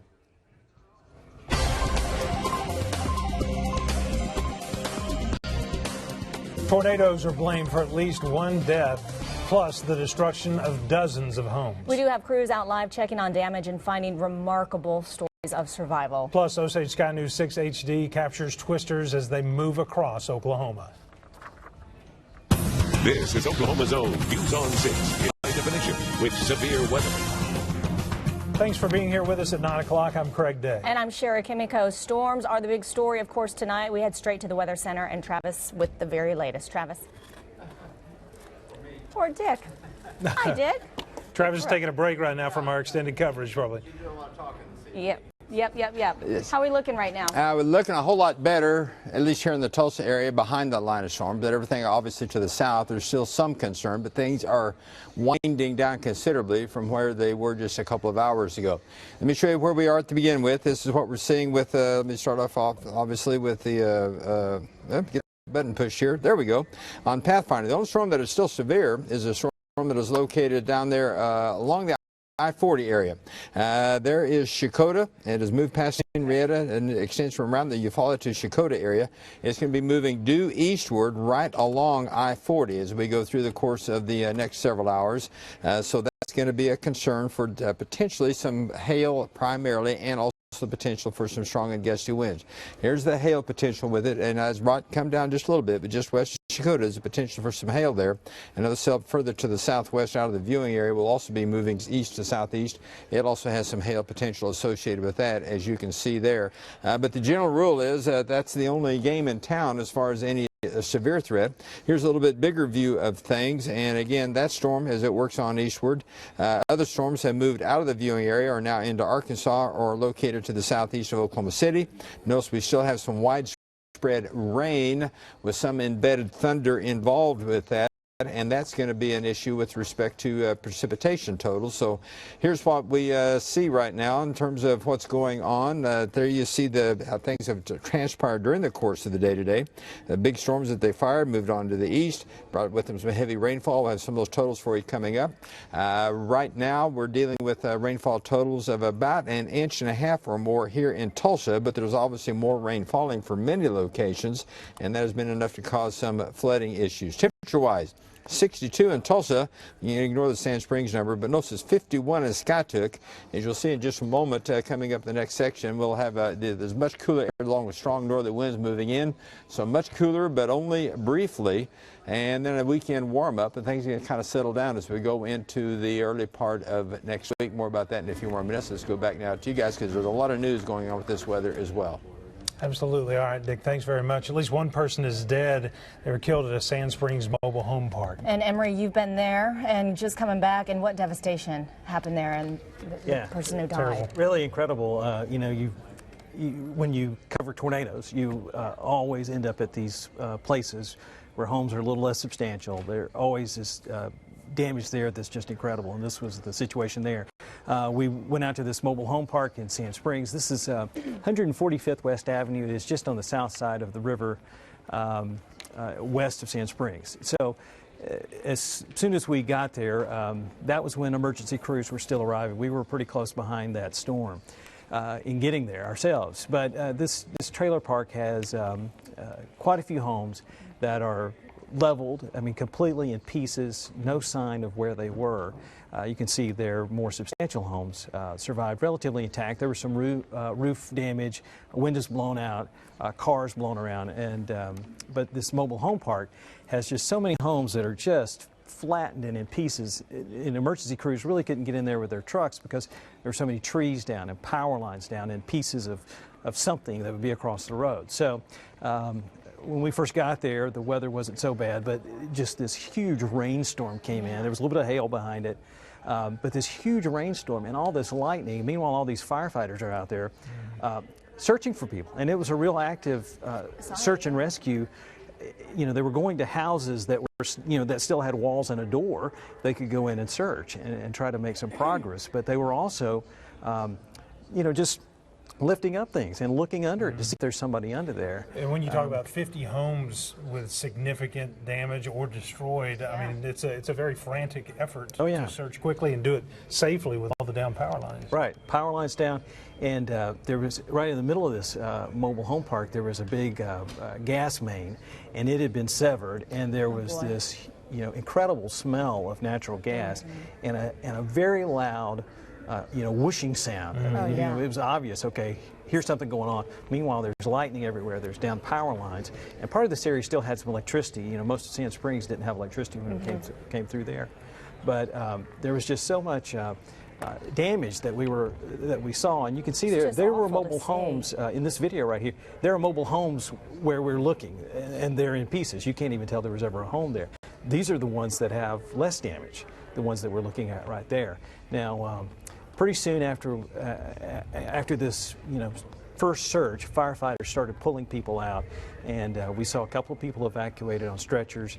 The people that we saw, and now here you see some of the walking, slightly wounded people coming out. This is a lady who just got out, a firefighter. This is the first firefighter that got there on the scene, and he says, okay, tell me what you know. Mm-hmm. And there were people there, quite a few people hurt, and I understand now it's something like maybe 30 or so. You're right, that's what we with this understand one fatality.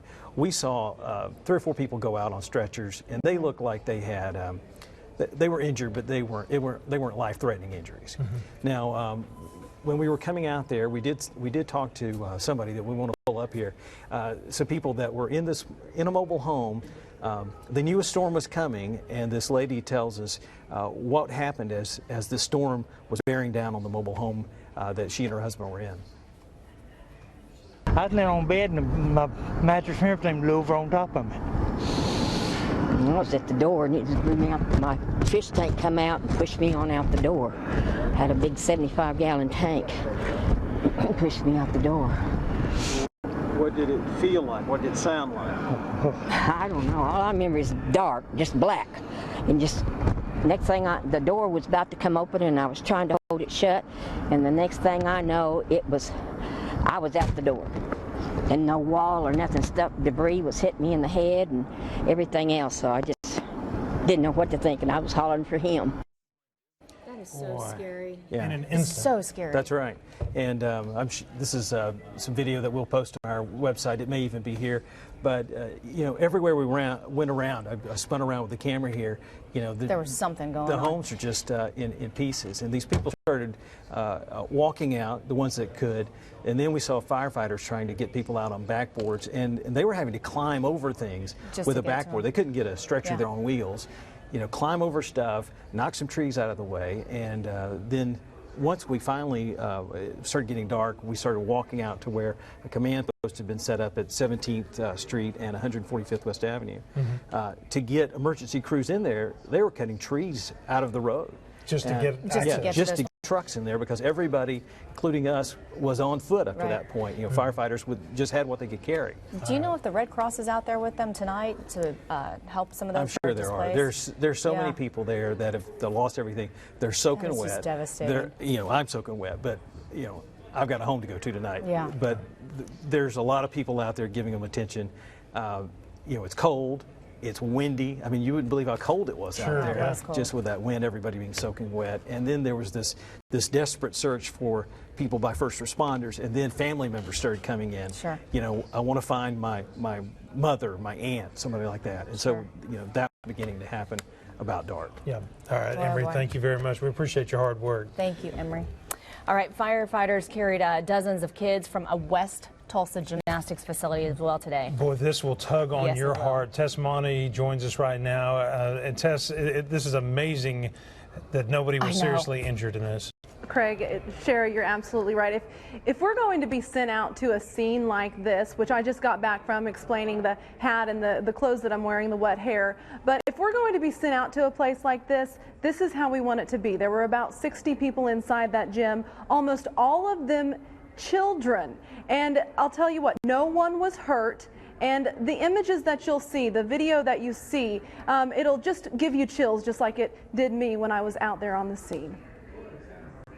One by one, little gymnasts in the arms of Tulsa firefighters are carried to safety as the rain pours down.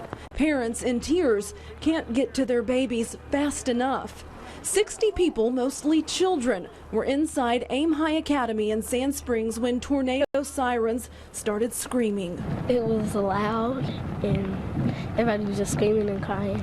As everyone took cover in a basement, the storm ripped off part of the roof. The adults and children inside prayed. I was scared, and all we did was praise God that we were still alive. No one was injured. I'm terrified. Just shaken up. and thankful for the heroes who found a way to make a scary situation feel safe. They carried me. It was fun because I didn't have to walk. You noticed a lot of those little girls were smiling. I think being in the arms of those big, strong, brave firefighters really did make them feel safe. Now, that organization, Aim High Academy, it's a faith-based nonprofit. It was founded about in 2007, and then they just moved into that building in 2013. I was actually there when they cut the ribbon on that gymnastics studio. As we were leaving the scene, firefighters were roping off the building with crime tape because the building just wasn't structurally sound. That roof had collapsed. Fortunately, when that happened, all of those children were in the basement, and one of the little girls said that, she said, we all stuck together, and they had a guitar down there, so they were playing with that, and I think that really just made them feel safe. Shara, Craig? It's incredible to know that none of them were injured. Yeah. Oh, Tess, thank you so much. Tess, thank you. I want to remind folks, too, that NewsOn6.com producer Brandy Ball got some fantastic still photographs of those firefighters carrying out those little girls. Yeah, they are incredible. Go to I'm sorry, Tess Monty got some of those pictures. Go to NewsOn6.com, and it'll be amazing. Yeah, they're absolutely amazing. All right, we want to continue now because News on 6 anchor Megan Farley went a little further west, and she was in Sand Springs as well. She joins us live. Megan, what kind of damage are you seeing there? Well, here in Sand Springs, luckily, the severe threat has gone away. Let me tell you, though, this wind, this rain, and it is cold, but it doesn't matter because all that matters tonight is that here behind me, whoever owns this, Lisa Jenkins, she says that she's owned it for about 5-6 years. Nobody was inside when the storm came through, this daylight dome shop that she owns, and I want to show you some video from earlier. We got here around, I would say, maybe 7:30, a little bit after the storm had come through, and she was here. Lisa was here with her friends, her family, just trying to salvage everything they could out here because she said she was watching the radar and she knew exactly when she saw it that storm was right above her donut shop here in Sand Springs off 177th Avenue. So she said she saw that and her family immediately got car and drove right here. Devastated. I'm totally devastated. This is my life. It's hard. Got a lot of good family and friends trying to help me salvage a little bit. But, as they told me a while ago, it's just sheetrock and wood. We'll rebuild. Just going to have to give us time to get it done. So there you go. It's just sheetrock. She will rebuild. Nobody was hurt here. She says they'll be back out here tomorrow. She's also got a donut shop in Manford. She says she's going to work out there for now. But also, we want to let you know tonight, everybody in Sand Springs, please conserve your water because of the power issue out here. Emergency crews are asking you conserve your water because they don't know when things are going to be back to normal out here in Sand Springs. Shara, Craig. All right, Megan, thank you. And I think Travis was talking earlier, that donut shop that is destroyed now was what he was in earlier this morning to get some donuts. Megan, thank you. Thank you, Megan. Many of the folks here at News on 6 took shelter when the storms blew through downtown Tulsa. It was pretty scary there for a little while when Travis Meyer asked all of us to take shelter, and a lot of folks didn't waste any time. News on 6's Melissa Hawks is downtown right now. Melissa, what are you finding?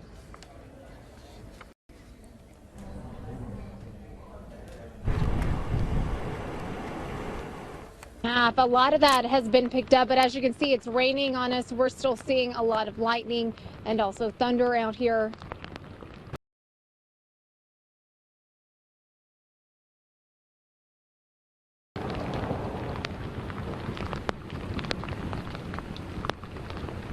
Now here's a look at some video we actually shot driving around town earlier. We saw a construction trailer that was knocked over. We also saw some railroad crossing signs that were causing a little bit of a problem for the trains that were going through. Some of them were bent, broken, hung over to the side. We've also seen quite a few trees that were down, newsstands. We also saw a part of an electrical wire that was down right on top of a car.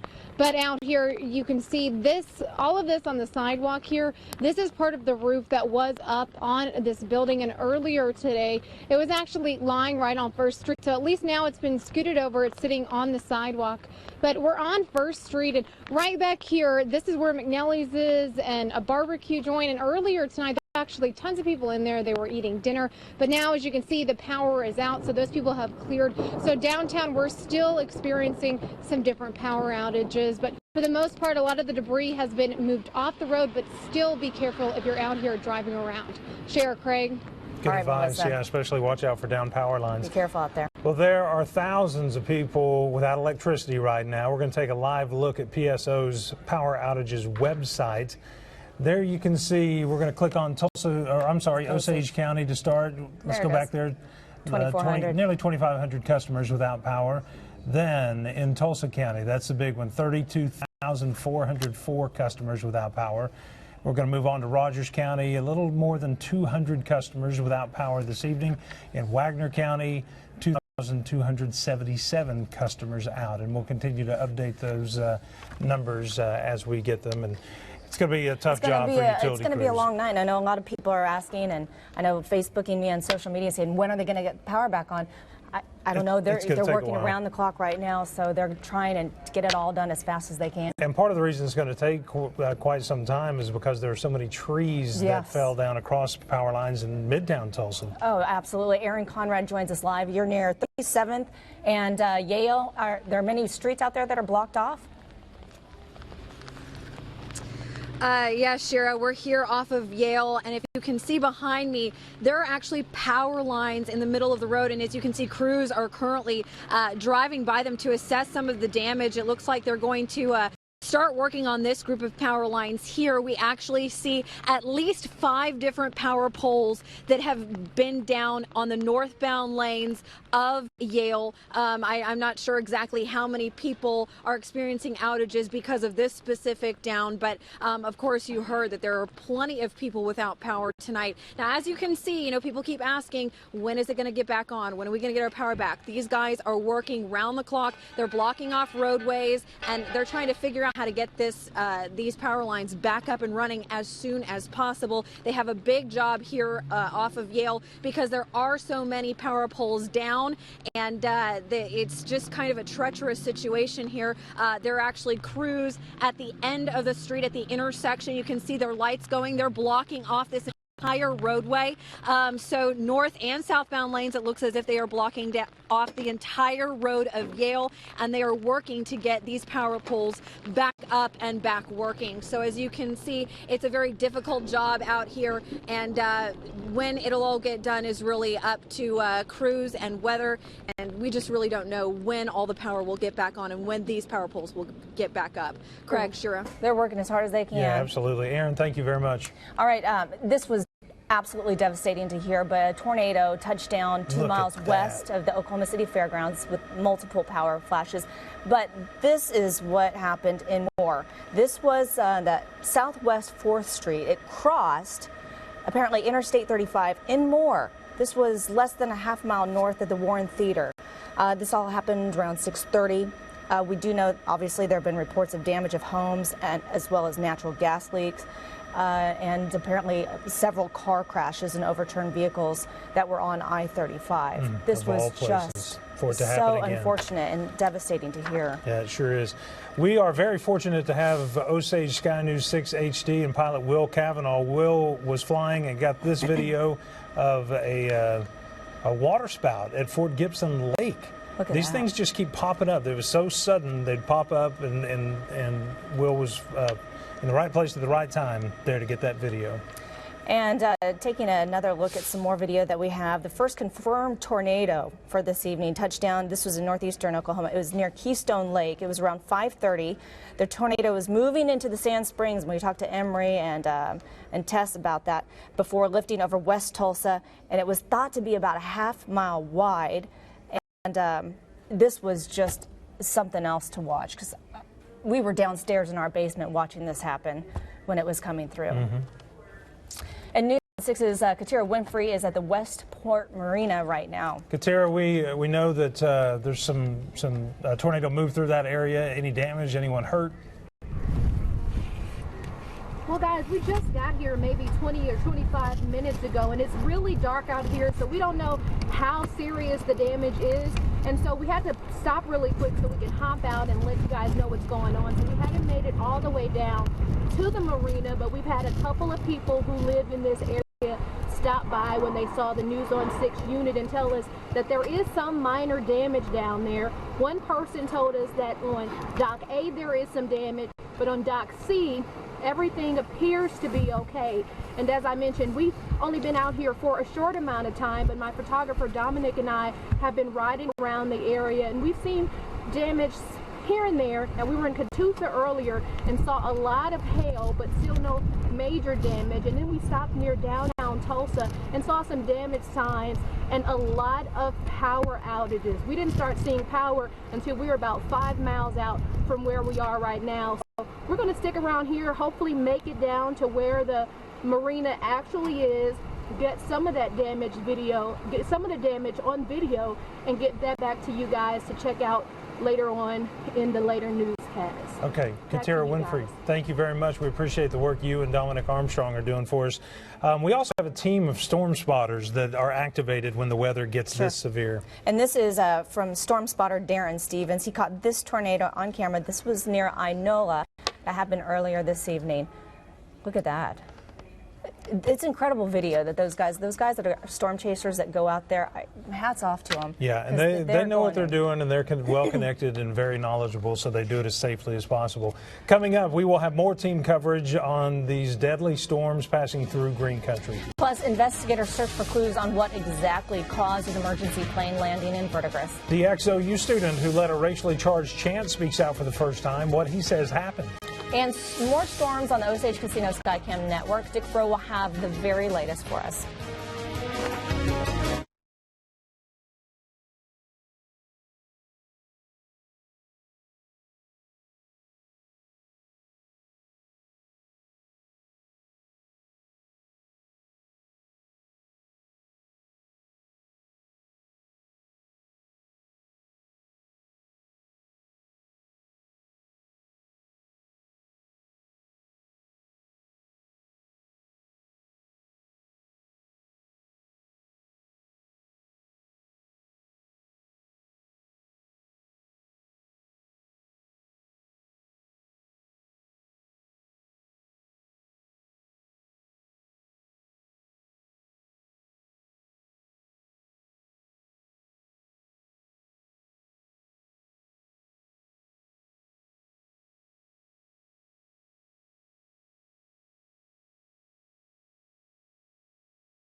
Dick Faro has the American Meteorological Society seal of approval.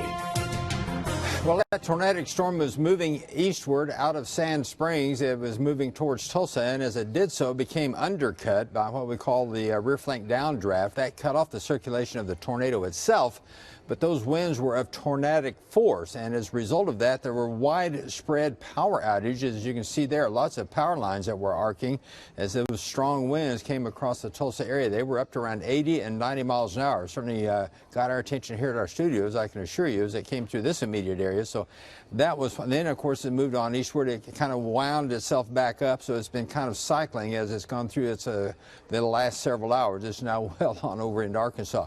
What we're watching right now is another very strong storm that is located, here's Warner. It has moved through the Shakota area. It is moving due east rather rapidly at around 45, 50 miles an hour. I've got a path on it there for you. Garland at around 9:35, Tamahaut around 9:39, Red Hill at around 9:42, Harrison around 9:47. If it maintains itself long enough, it may make it into the Sallisaw area, so we'll keep a close eye on that potential. Now, what it is showing is a circulation feature along the leading edge. It is not a cyclonic storm in the sense of being a supercell, but it is likely producing some winds up to about 60 miles an hour for you folks here. There's Stigler, so it's going to be north of Stigler, but as it moves through there will also be the potential for producing some hail. Speaking of which, as I've been checking that, it so far has not shown any hail indication, but we'll take another quick look at that. Now it looks like it may be having some hail associated with that. Be just south of Warner, and again the we also have, of course, others that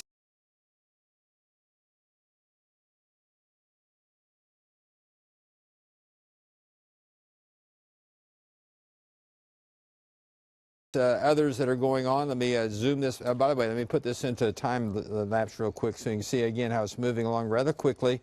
It's moving right along a frontal boundary, but all indications are it is not going to get, hopefully, too much stronger. We'll keep a close eye on that possibility. But elsewhere, you can see quite a line of storms, but it's also moving through the Tahlequah area. Headed on eastward. These are the storms that we were dealing with earlier, now well into Arkansas. Another pretty good cluster of storms moving basically into McIntosh and the northern portions of Pittsburgh County. You folks in McAllister, Pittsburgh County, not impacted for now. Travis, I have a complete update for you on those coming up at the 10 o'clock hour, because they'll begin to impact you folks down there by that time. Here's the bigger view just to show you how things have been working their way on eastward as we've gone through the last hour or two. Again, you can see there's quite a line of storms now, no one of which is really dominating, at least not for the present time. So severe weather will be possible along any one of those cells, primarily though of a wind hail threat. And then you see there's some widespread rainfall on the back side of this that will also keep us with the potential for enough additional rainfall to cause flooding issues. We'll have more about that in just a moment. Here are some of the storm reports that have come into us so far. Again, a lot of hail, some wind damage, and several tornadoes. You can kind of get a little bit of an idea of what's going on there. So that kind of something we've been dealing with for the last several hours. J.D. McManus, by the way, is down there near Shakota on that storm that is still severe. We'll have a report from him coming up in the next half hour, so we'll see what he's got going on down there. Notice we made it into the 80s for the southern part of the state before the storm started moving in. Our side of the state made it into the 70s. In northwestern Oklahoma, we're pretty much in the 60s behind that frontal boundary, which has now moved well to the south and east.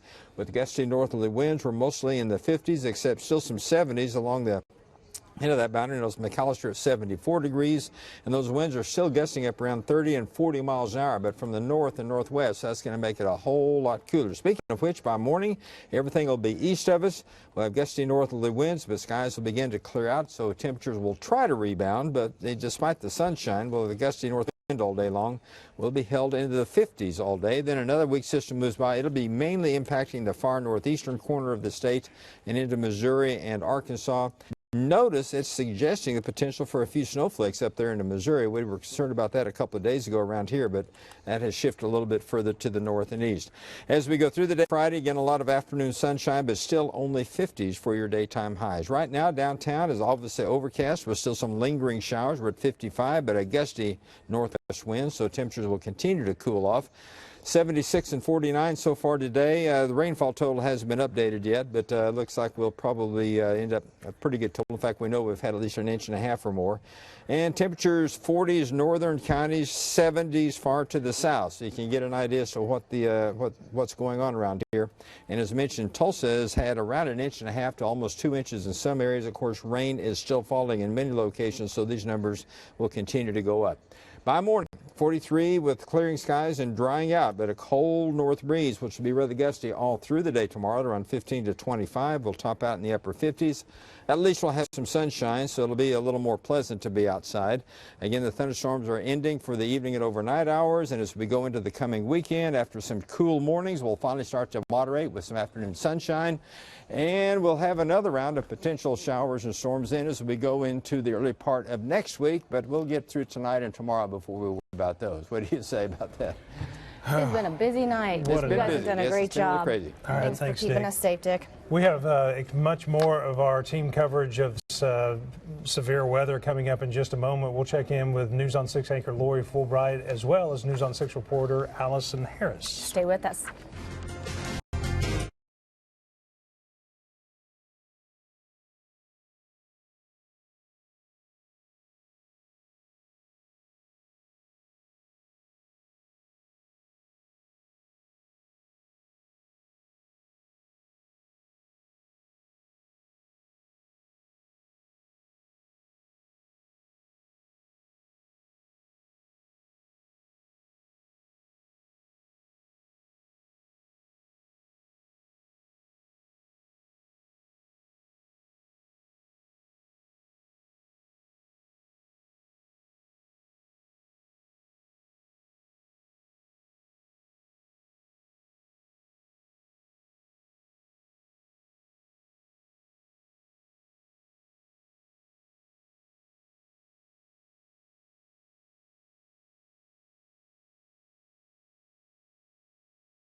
All right, welcome back. The winds, we've been hearing them howling all night long. They were ripping the roofs off several buildings, and there was one along Admiral. News on 6 anchor Lori Fulbright just talked with the owner of that business. Lori?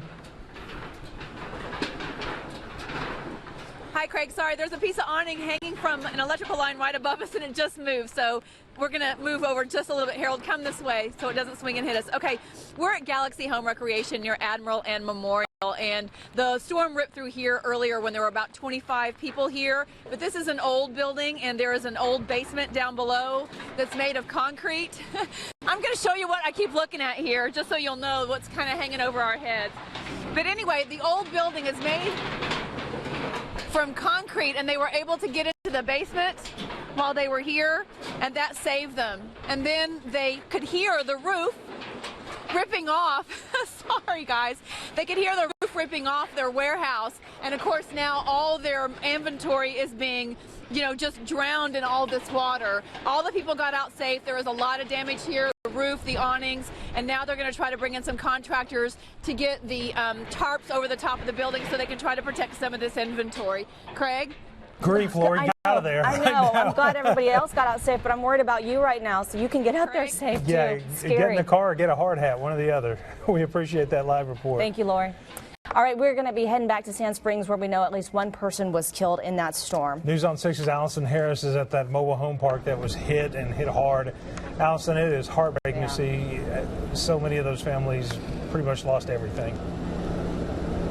Yeah, what's been heartbreaking is when we first got here, we saw people walking out in blankets, in their pajamas, holding their dogs, kids pulling suitcases. Right now, we're in the area where firefighters are continuing to stage search and rescue. We know that at least one person is dead. 3 people have been transported to hospitals. 2 people are in critical condition right now. The Salvation Army is here. Earlier tonight, we saw lines of cars, people showing up trying to see if their relative who lives in the mobile home is injured, if their friends are okay. Right now, there aren't very many people looking for anyone missing. We just spoke to someone with the Tulsa County Sheriff's Office who says that is a good sign. Right now, they don't know how many people they are looking for. They're just continuing to search, although it is dark. They don't have power here tonight. Continuing to search to see if there's anyone who might still be in some of that debris, some of the destroyed mobile homes, trying to help them out. But they do say it's a good sign that there's no one here looking for someone tonight. We do know that there are about 40 to 50 mobile homes that are damaged,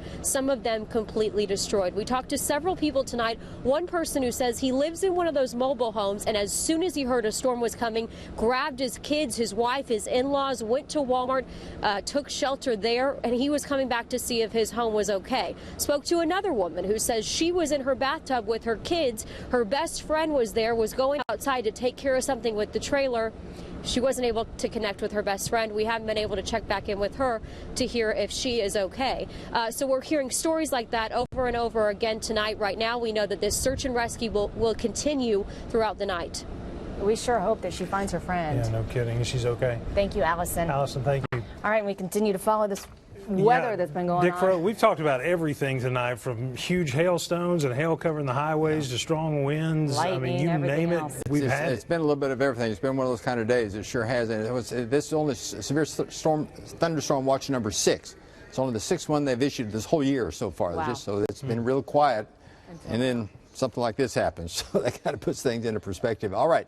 We do have another severe storm. It is located to the south of us. The circulation, don't worry about that so much. There's a shear zone right there, likely producing some strong winds. We have J.D. McManus who's down there near Shakota. J.D., if you can hear me, can you tell me what's going on down there? Yeah, Dick, I'm actually a little ways east of Shakota there. I'm near Warner, and I've kind of outran it just a little bit and letting it catch back up. But just a tremendous amount of lightning and heavy rain. It's what I'm experiencing. Okay. You didn't encounter any strong winds or anything as the storm went through your area then? Not in the 60-mile-per-hour range, no. Okay. Well, that's good to know, JD. Be careful down there. We've had lots of storm chasers out, and we appreciate your hard work. Again, here's what we're seeing on Pathfinder. And again, JD was located in this area there on I-40. The heaviest part of the storm is actually between Gore and Stigler and moving on eastward. Still has the potential for producing some 60-mile-an-hour winds and quite likely some quarter-sized hail. So that would be approaching possibly the Sallisaw area, maybe Vian, maybe Gans and Cowlington over the course of the next 30 to 45 minutes if it can maintain itself that long. All right, here's what else is going on, and that is we look at what the future holds. By morning, everything will be working its way on eastward, and we'll see clearing skies, but we're going to have a gusty north wind all night and through the day tomorrow. That means it's going to be much cooler, 50s for your daytime high after being the 70s and low 80s today. Another system with some clouds to start your day on Fridays. That'll hold temperatures up at least a little bit for the morning lows. We don't have to worry about the freeze, but still in the 50s during the day. And as you can see, just a limited severe thunderstorm threat for the rest of the night tonight. Much cooler air is moving in for the next couple of days. But as we get to the weekend, things are going to start looking up after some cool mornings, lots of afternoon sunshine, so things looking a lot better for Saturday and Sunday. So trying to give you something to look forward to. Looking a lot warmer than what we originally had earlier this week. Yes, indeed. Indeed. Thank you, Dick. Thank you, Dick. Appreciate it. We're going to hear from one of the students kicked out of school for being in that racist OU fraternity chant video coming up. Yeah, you don't want to miss that. We'll be right back.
We now know more information about the German pilot who crash-landed near Verdigris yesterday. He and his passenger walked away with only minor injuries. News on 6 reporter Katira Winfrey has the new details.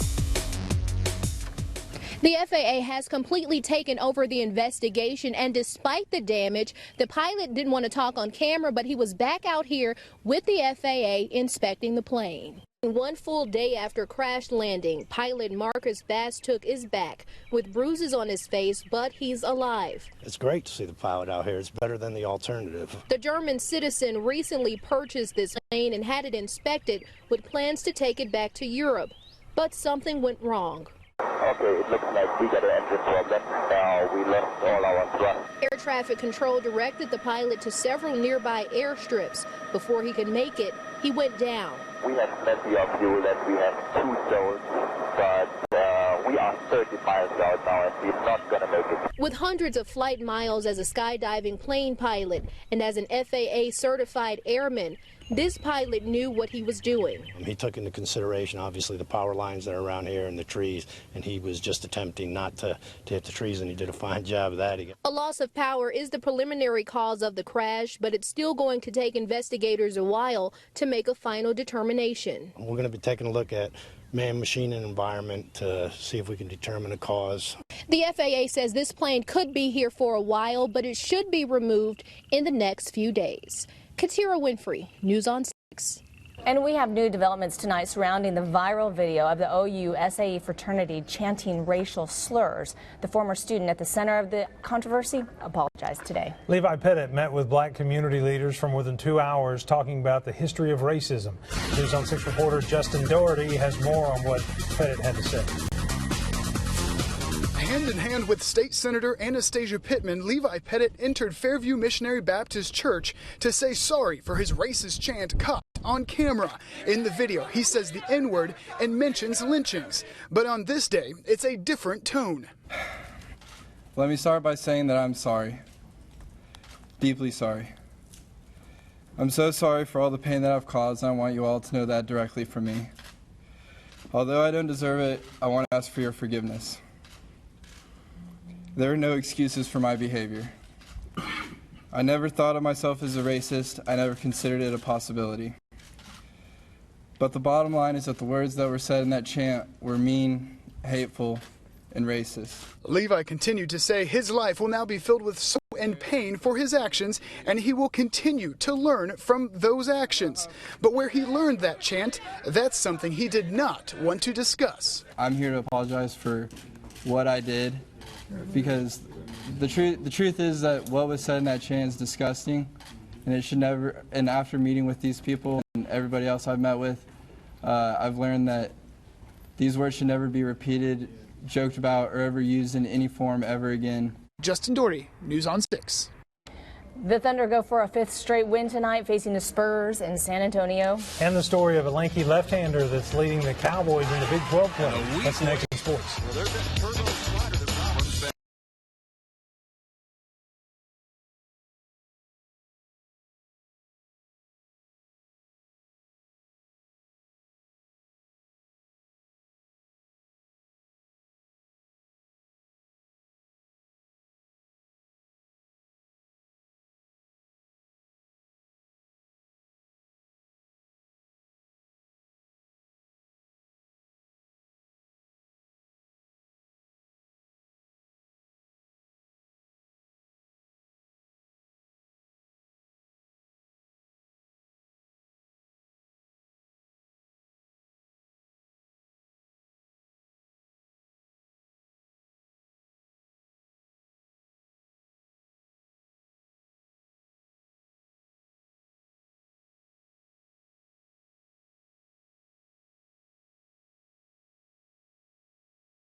This is News on 6 Sports with John Holcomb. The start of a road swing tops the River Spirit Sports Desk.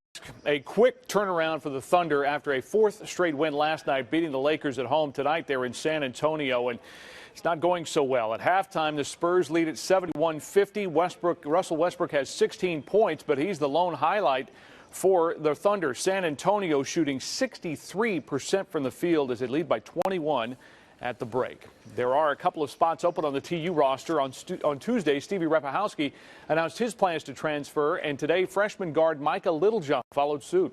Both are looking for more playing time at another school. The Cowboys went through two-hour workout as spring practice continued today. Last year's opening game starter quarterback J.W. Walsh finds himself in a backup role behind Mason Rudolph, and Walsh says he's okay with it. One thing I've always known is your team is first, and your team is who you're there for, and I think that right now, we all have one common goal, and we have a really good football team this year, and I think if everybody just buys in and jumps on the same ship and ready to roll, I think it'll be a fun season. He's the Big 12 Pitcher of the Week, and he's becoming one of the more intimidating left-handers in college baseball. Michael Freeman is leading a Cowboy charge into conference play. Harold Kuntz has the story. Michael Freeman gets the names Michael Jordan and Randy Johnson mentioned to him often, both for obvious reasons. He wears the number 23, and he's 6'8". Finally stopped growing and really growing to my body, so it's helping out now. He's 4-0 and has an ERA of 1.63. On Sunday, he just defeated the #1 team in the nation, but it took some work. Never really threw like Randy Johnson until, I don't know, into last year, summer. Still definitely not the most athletic guy out on the field, but just repeating a motion, being able to control my body. After being part of a championship team at Bishop Kelly, Freeman went to JUCO and then a connection with a Bishop Kelly tie, OSU pitching coach Rob Walton. He's the best pitching coach in the nation, no doubt in my mind. I went and saw him pitch when he was at Eastern against Grayson. I think he gave up 4 homers, and I still liked him. His arm pads used to be offline, so we got it online. Came out of that slot, and the first thing we got is really big-time movement. Sank a foot. He didn't see much action last year outside of the Big 12 championship, but exploded into a Sunday starter for the Pokes. Before it was just every day, on him, arm action, arm pad, delivery, change. Now he owns his own delivery. Harold Kuntz, News on 6 Sports. One of the things I've always wanted to do in life is own my own delivery. Not my own delivery service, just my own delivery. Whatever that means. Delivery service wouldn't be bad. That's true. Maybe like a night like tonight, too. Thank you, sir. Thank you, John. We'll be right back.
Well, the intensity of the storms has been diminishing as we've gone into the nighttime hours, but there's still a line of severe storms moving through the more southern parts of the viewing area now, basically right along the I-40 area, strongest of which is moving through Salas right now to continue working its way on eastward into the Fort Smith area.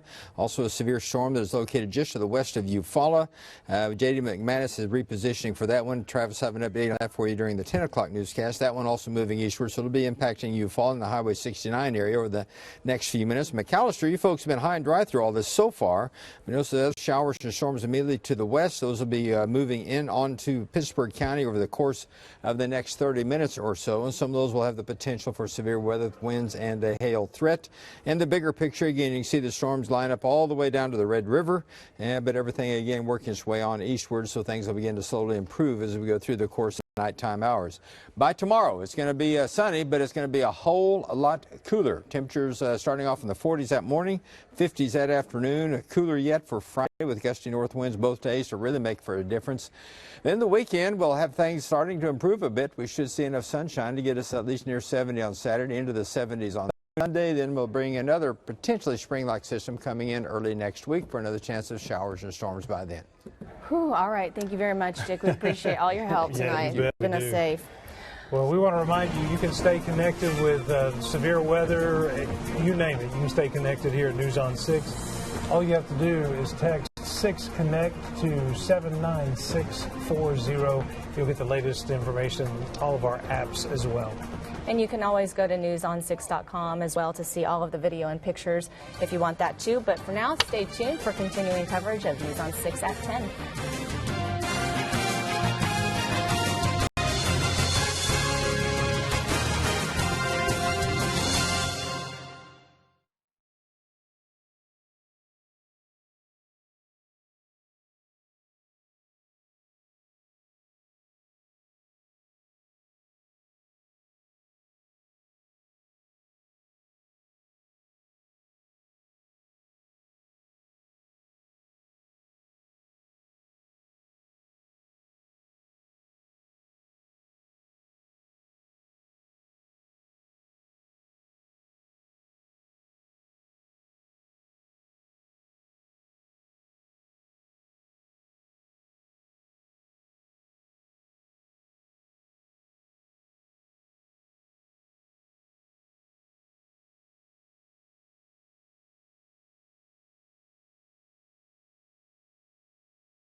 This is Oklahoma's own News on 6 in high definition.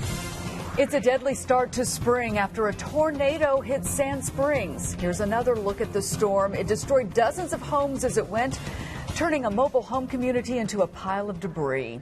And while that area got the worst of this storm, it was by no means the only one hit. Tonight there is damage across the state. We have live team coverage of every angle, but we begin with Chief Meteorologist Travis Meyer. First off, Travis, is the threat over right now? No. In fact, just getting reports now of nickel-sized hail down in Eufaula. It doesn't sound like much, but the storm hasn't ended. The tornadoes have ended. That's the good news. And obviously that's the biggest thing that a lot of people are worried about.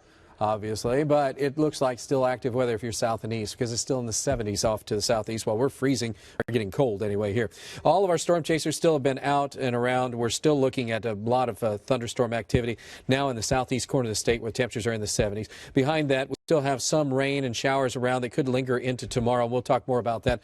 But first of all, we want to take a look and see what's going on. And closer in at this time, this is a couple locations that have at least some hail. Right now, we have a hail core near in and around Eufaula, and we also have another hail core that is located just west of McAllister, just moving in on northwestern Pittsburgh County. Both of these have the potential to produce nickel-sized hail or possibly even larger.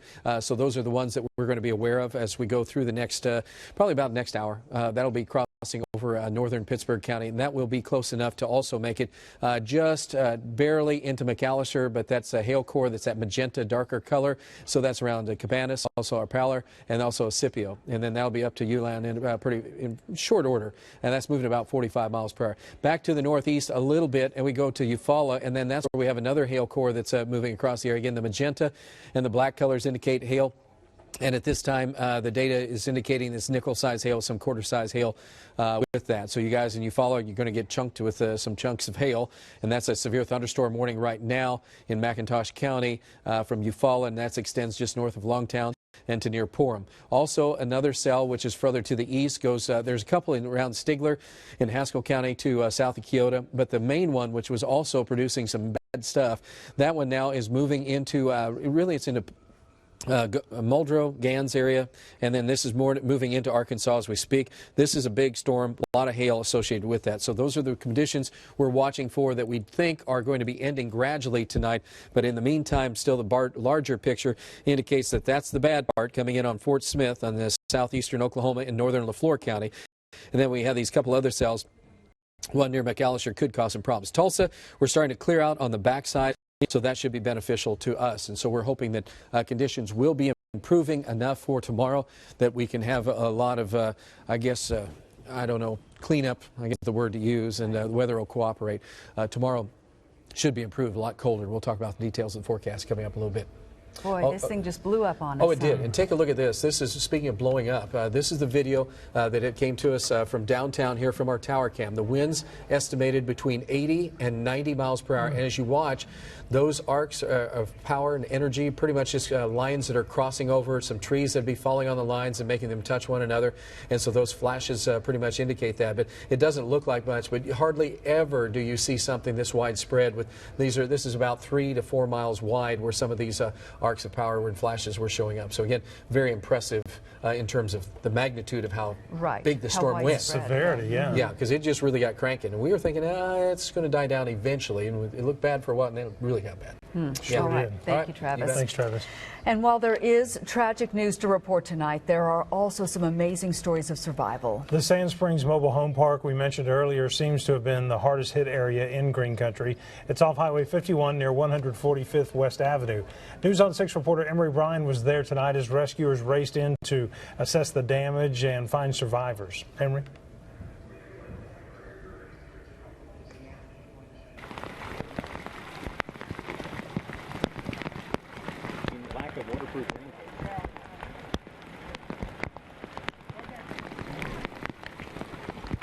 The hailstorm that followed this tornado probably caused more damage. Then there was a heavy rainstorm.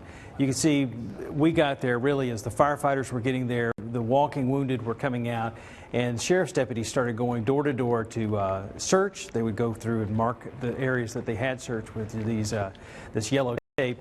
And pretty soon we began to see people being evacuated out on stretchers. This was a woman who appeared to be in pretty frail condition probably before this storm happened. but they were having to cut people out with chainsaws, cut their way to get to them, and then cut their way out to get them out on a stretcher.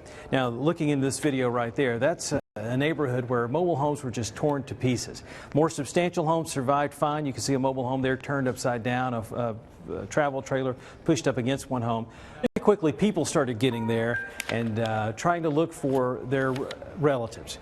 But we kept seeing people again and again pulled out by firefighters on stretchers going to the hospital. Didn't look like life-threatening injuries, but significant enough injuries that they had to go to the hospital. It was a strong enough storm that power poles were toppled, roofs were peeled off of even permanent homes. People were already out trying to save their belongings and protect what they could. One big urgent problem there was a significant gas leak. Gas workers were responding to the scene. A gas main was severed and gas was pouring out of that, creating this huge smell all over the area and danger because of the lightning that was in the area. Animals were displaced. People were displaced. There are people walking all over this trailer park looking for their loved ones, looking for people to see if they were okay. And firefighters and sheriff's deputies continued going on. Now, there was a couple in a trailer that was destroyed that told us how they managed to make it out relatively unhurt. I was laying on bed and my mattress and everything blew over on top of me. I was at the door. It just blew me out. My fish tank come out and pushed me on out the door. Had a big 75-gallon tank. Pushed me out the door. What did it feel like? What did it sound like? I don't know. All I remember is dark, just black. And just next thing, the door was about to come open and I was trying to hold it shut. And the next thing I know, I was out the door. And no wall or nothing stuck. Debris was hitting me in the head and everything else. So I just didn't know what to think, and I was hollering for him. Now, even people who survived being tossed out of their homes as they were torn apart found themselves unable to get out of the area because there was so much debris. Rescuers couldn't get in because the roads were blocked, so they brought in heavy equipment to cut apart trees and push debris out of the way to get in there. But a desperate situation there. One fatality in that Sand Springs trailer park, with many more hurt. Emery Bryan, News on 6. All right, thank you, Emery. The Red Cross, by the way, has set up a shelter for people displaced. It's at Foundation Church at 7785 South Highway 97 in Sapulpa. They hope to have it open in about 20 minutes or so. Well, people rushed to that mobile home park tonight to check on their friends and family. News on 6 reporter Allison Harris is live there tonight, where the damage was so overwhelming to see. Allison? Craig and Terry, we are at the incident command post right outside of the mobile home park here, and we're joined by Tulsa County Under Sheriff Tim Albin. Tim, what are search and rescue crews doing tonight? Well, right now we've searched the property 3 separate times. The Sand Springs Fire Department is out here, and what a great group of guys these guys are. We've had 1 fatality. I think we've transported 3 or 4 injuries. And of course, anytime you have a fatality, it's a tragedy. But I think we're going to be real fortunate by the amount of debris and damage back there that if we get out of that with this. Tonight, we've got the scene locked down. Oklahoma Natural Gas and Utilities are here trying to shut the utilities down, and we're going to get back in there in the morning when we can get some equipment back in there and start moving some debris. Any idea of the number of people you guys are trying to account for in the mobile home park? Well, no, we really don't. We think there's probably about 40+ homes back there, but part of the problem we don't know. But it's a very encouraging sign for me is that we don't have a bunch of families here looking for people. We've transported a lot of people to the Sand Springs Fire Department. The American Red Cross is here helping find housing for them. But the fact that we don't have a bunch of people here on scene looking for people that are missing is a good sign. And you guys do have a hotline set up tonight? We do. They can call 596-5601. That's Tulsa County Sheriff's Office to either give us information or ask for information. That number will be set up online. Thank you so much. And we also spoke to several people coming to the mobile home park tonight trying to see if their relatives or friends were okay, and also spoke to people leaving. Here's what they had to say. My best friend's back there. She was in the house when we were here. And her phone must be dead or something because it's going straight to voicemail. It was bad. Everything's destroyed back there. Everything is destroyed. Yeah, I gathered as many people as I could that was living in trailers because we live in the house. and got them over there, got them, you know, out of the trailers, but then it was just like it hit so fast. We heard the sirens, and I just packed my kids up, and my wife and mother-in-law and brother-in-law. We left. My place is flipped upside down, destroyed, so. And again, this incident command post will be up and running all night into the morning hours. If you need to call that hotline for information or assistance, again, it's 918-596-5601. Allison Harris, News on 6.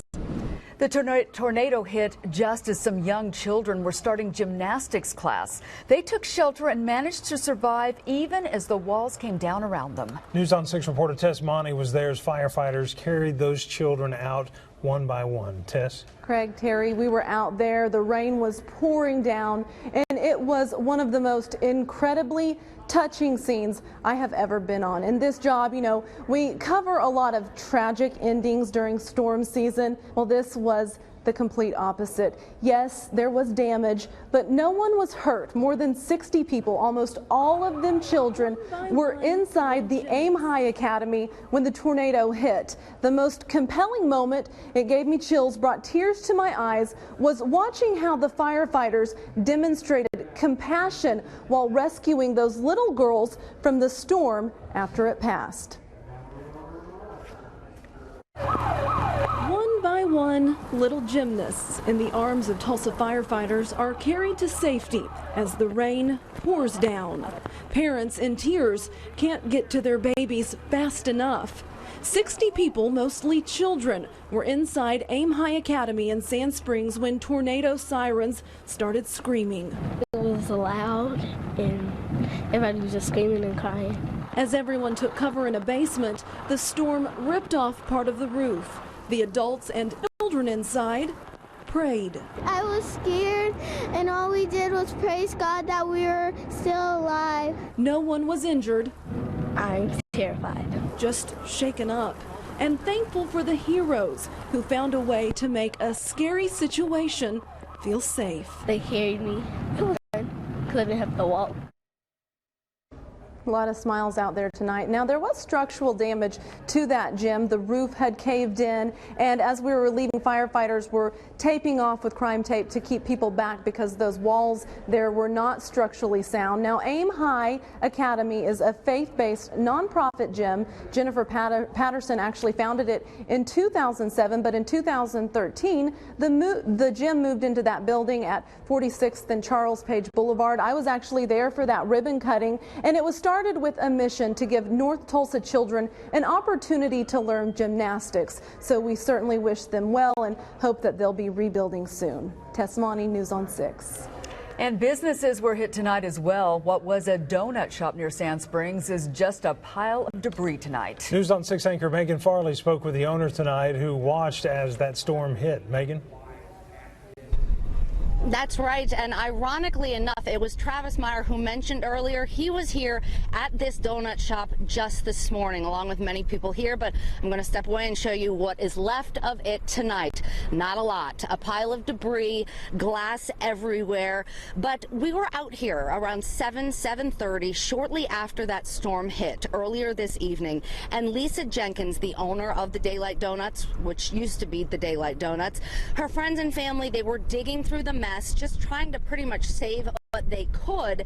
And Lisa says she was watching the radar at home on TV in Manford when she knew the storm. She saw it. She knew it was directly over her shop. She says it was at that moment that the family jumped in the car and headed here. Devastated. I'm totally devastated. This is my life. It's hard. Got a lot of good family and friends trying to help me salvage a little bit, but you know, as they told me a while ago, it's just sheetrock and wood. We'll rebuild. Just going to have to give us time to get it done.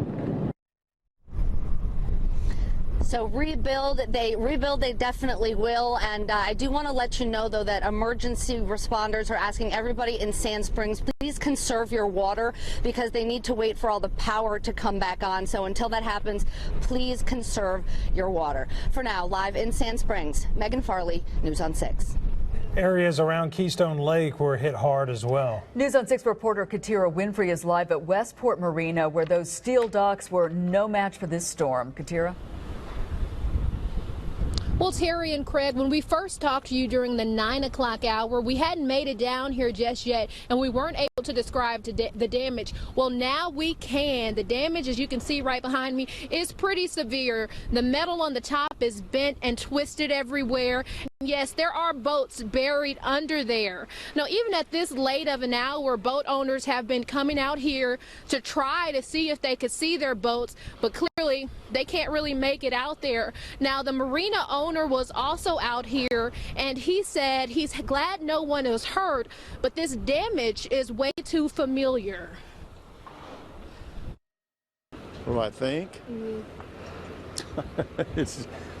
What do you think I think? It makes you sick. It's happened 4 or 5 times. You know what to do, at least. It's not like the first time. At least we know what to do with it. Just a lot of work. Couldn't be the worst time. And we spoke to someone else who said they were actually out there on the water when the tornado swept through. Luckily, they made it out. It was 4 people on that boat. So far, nothing too major, but the wind has picked up a lot. And our photographer Dominic and I were out here when a power line snapped and started sparking. So we're going to hightail it out of here soon. Now, the marina owner, as you heard in the soundbite, he said that this has happened to him quite a few times, so he at least knows what to do. Just how long it's going to take is another problem, and based on the damage here, that's going to take a long time. But for now, we're reporting out here at the docks. Katira Winfrey, News on 6. Well, from there, the storm then blew through downtown Tulsa, knocking out power with strong winds and hail. We even took cover here at News on 6. Yeah, that's a first that I can recall. News on 6 reporter Melissa Hawks is live near First and Greenwood, where a building lost part of its roof tonight. Melissa? Terry, Craig, this is actually a piece of the roof, and the rest of it, well, it's lying right back here on the sidewalk behind me. You can see a big chunk was taken out of the top of this building here. It's about 4 feet high here on the sidewalk, but at least it's out of the way. And here's a look at some video we shot earlier when this roof was lying in the middle of First Street. A lot of cars and trucks were having to go around it. Security cars did eventually come and move it out of the way. But we also saw a construction trailer knocked over right around the corner here. And also trains were having some issues coming through downtown because railroad crossing signs were bent and broken. There were also some power lines knocked down all across streets downtown. There was even one lying right on top of a car. Other things we found down here, about a dozen trees knocked down, a newspaper stand, a few of them actually, and also some construction equipment just all over the place here downtown. And back out here, you can take a look behind me. It is all dark out here. A lot of different areas down here have lost power, so the street lights, they aren't working, stop lights aren't working, and any of the businesses and buildings on this side of the street are out. Now on First Street, even though we're not seeing power here, over on Second Street, there's a lot of lights that are up and working over there. Just about a minute ago, we did see some utility crews working their way here through downtown, so they'll likely start working on some of those lines. But the big thing to watch out here tonight and in the morning as you drive to work, just be careful of some of the debris that wasn't picked up here tonight. Melissa Hawks, News on 6. There's also some significant damage at a nursing home on West Latimer in Tulsa. And they're now looking to relocate some of those residents to nursing homes in Tulsa. They did give us a number to contact the Red Cross if you need any more information or any help with that. That number on your screen, 918-831-1109. The winds also ripped the roof off of at least one business along Admiral. News on 6 anchor Lori Fulbright just talked with the owner of the business. Lori?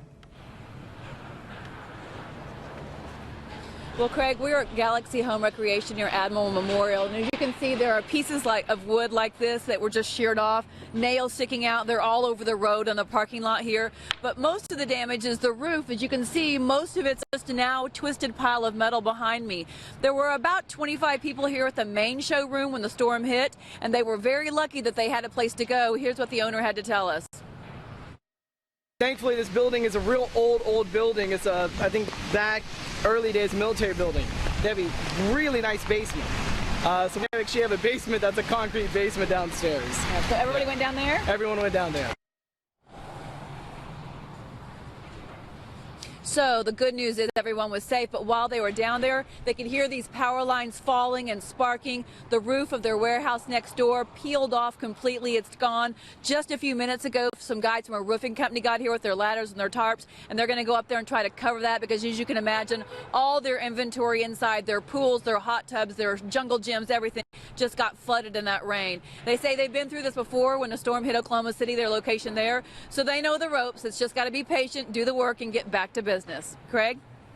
All right. Thank you, Lori. Thank you, Lori. Nearly 40,000 people are without power right now. The strong winds snapped power lines and sent poles crashing. News on 6 reporter Aaron Conrad is live near 36th and Yale in Tulsa, just one of the spots now on power crews lists tonight. Aaron?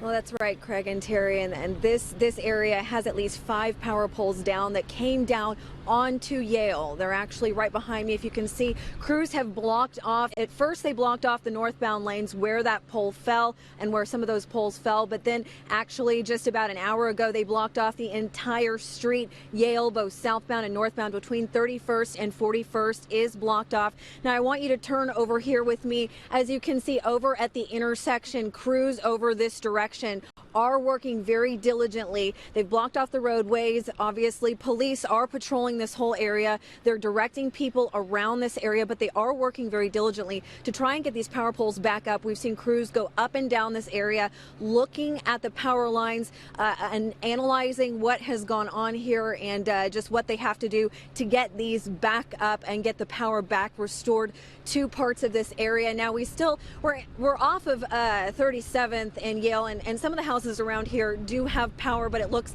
as if on the other side of the street there are some homes and some businesses without power, but we still aren't sure how many people are affected by this specific down power lines. So as of right now, we're still trying to figure out all of those numbers and what's exactly going on with power outages here in the metro area. Of course, we'll keep trying to get some information for you guys. Terry, Craig. All right. Thank you, Aaron. And the Oklahoma City area was hit by tornadoes tonight as well, including the city of Moore.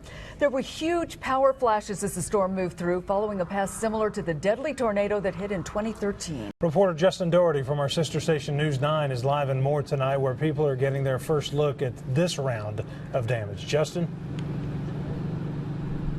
Hey guys, we are just about a block away from an elementary school called Southgate Elementary. So another elementary school was hit in Moore, this time much more minor. Just the roof, the south side of the roof, was significantly damaged. And you can see behind me that that's the story here in Moore, is that the roofs and the houses are just completely torn up. Now, we've had just a few injuries reported, about 24 total, but what we've seen tonight, we haven't seen that many injuries reported, and some families weren't even home at the time. They were out getting dinner. One family even went to Brahms to get ice cream, and we have just heard stories of how this situation just came on them so fast. And now you can look at everything we've seen tonight, and we have spoken with homeowners, and they have not said that they have been injured. All families we've spoken with are doing okay, but the scene here at West Main Street in Bear, just a block away from that Southgate Elementary, is about the same that we've seen throughout the day. Several roofs are gone, and one family even said that they were making dinner in the kitchen and they took shelter inside their closet. But a lot of families are still being thankful that they weren't home at the time, because it could have been much worse. But you can see that houses are the roofs are being ripped up. And also, as we continue to talk to these families, many of them are saying that they're just trying to salvage everything they can inside their homes. So we've seen them take cleaning supplies, clothes, TVs as well. And so we have talked to families, and they're just trying to figure out what happened, because this came so fast. So in the morning, when the sun rises, they will be able to assess everything that has gone on. And the only story we've seen where we're trying to hold out some hope is one family is still looking for one of their 3 dogs. And we're going to try to make sure that they find all 3 of their dogs. But families, again, still trying to salvage everything they can inside their homes here in Moore. In Moore, Justin Doherty, News on 6. Thank you, Justin. And we've also just received word that Sand Springs Public Schools will be closed tomorrow. We'll be right back.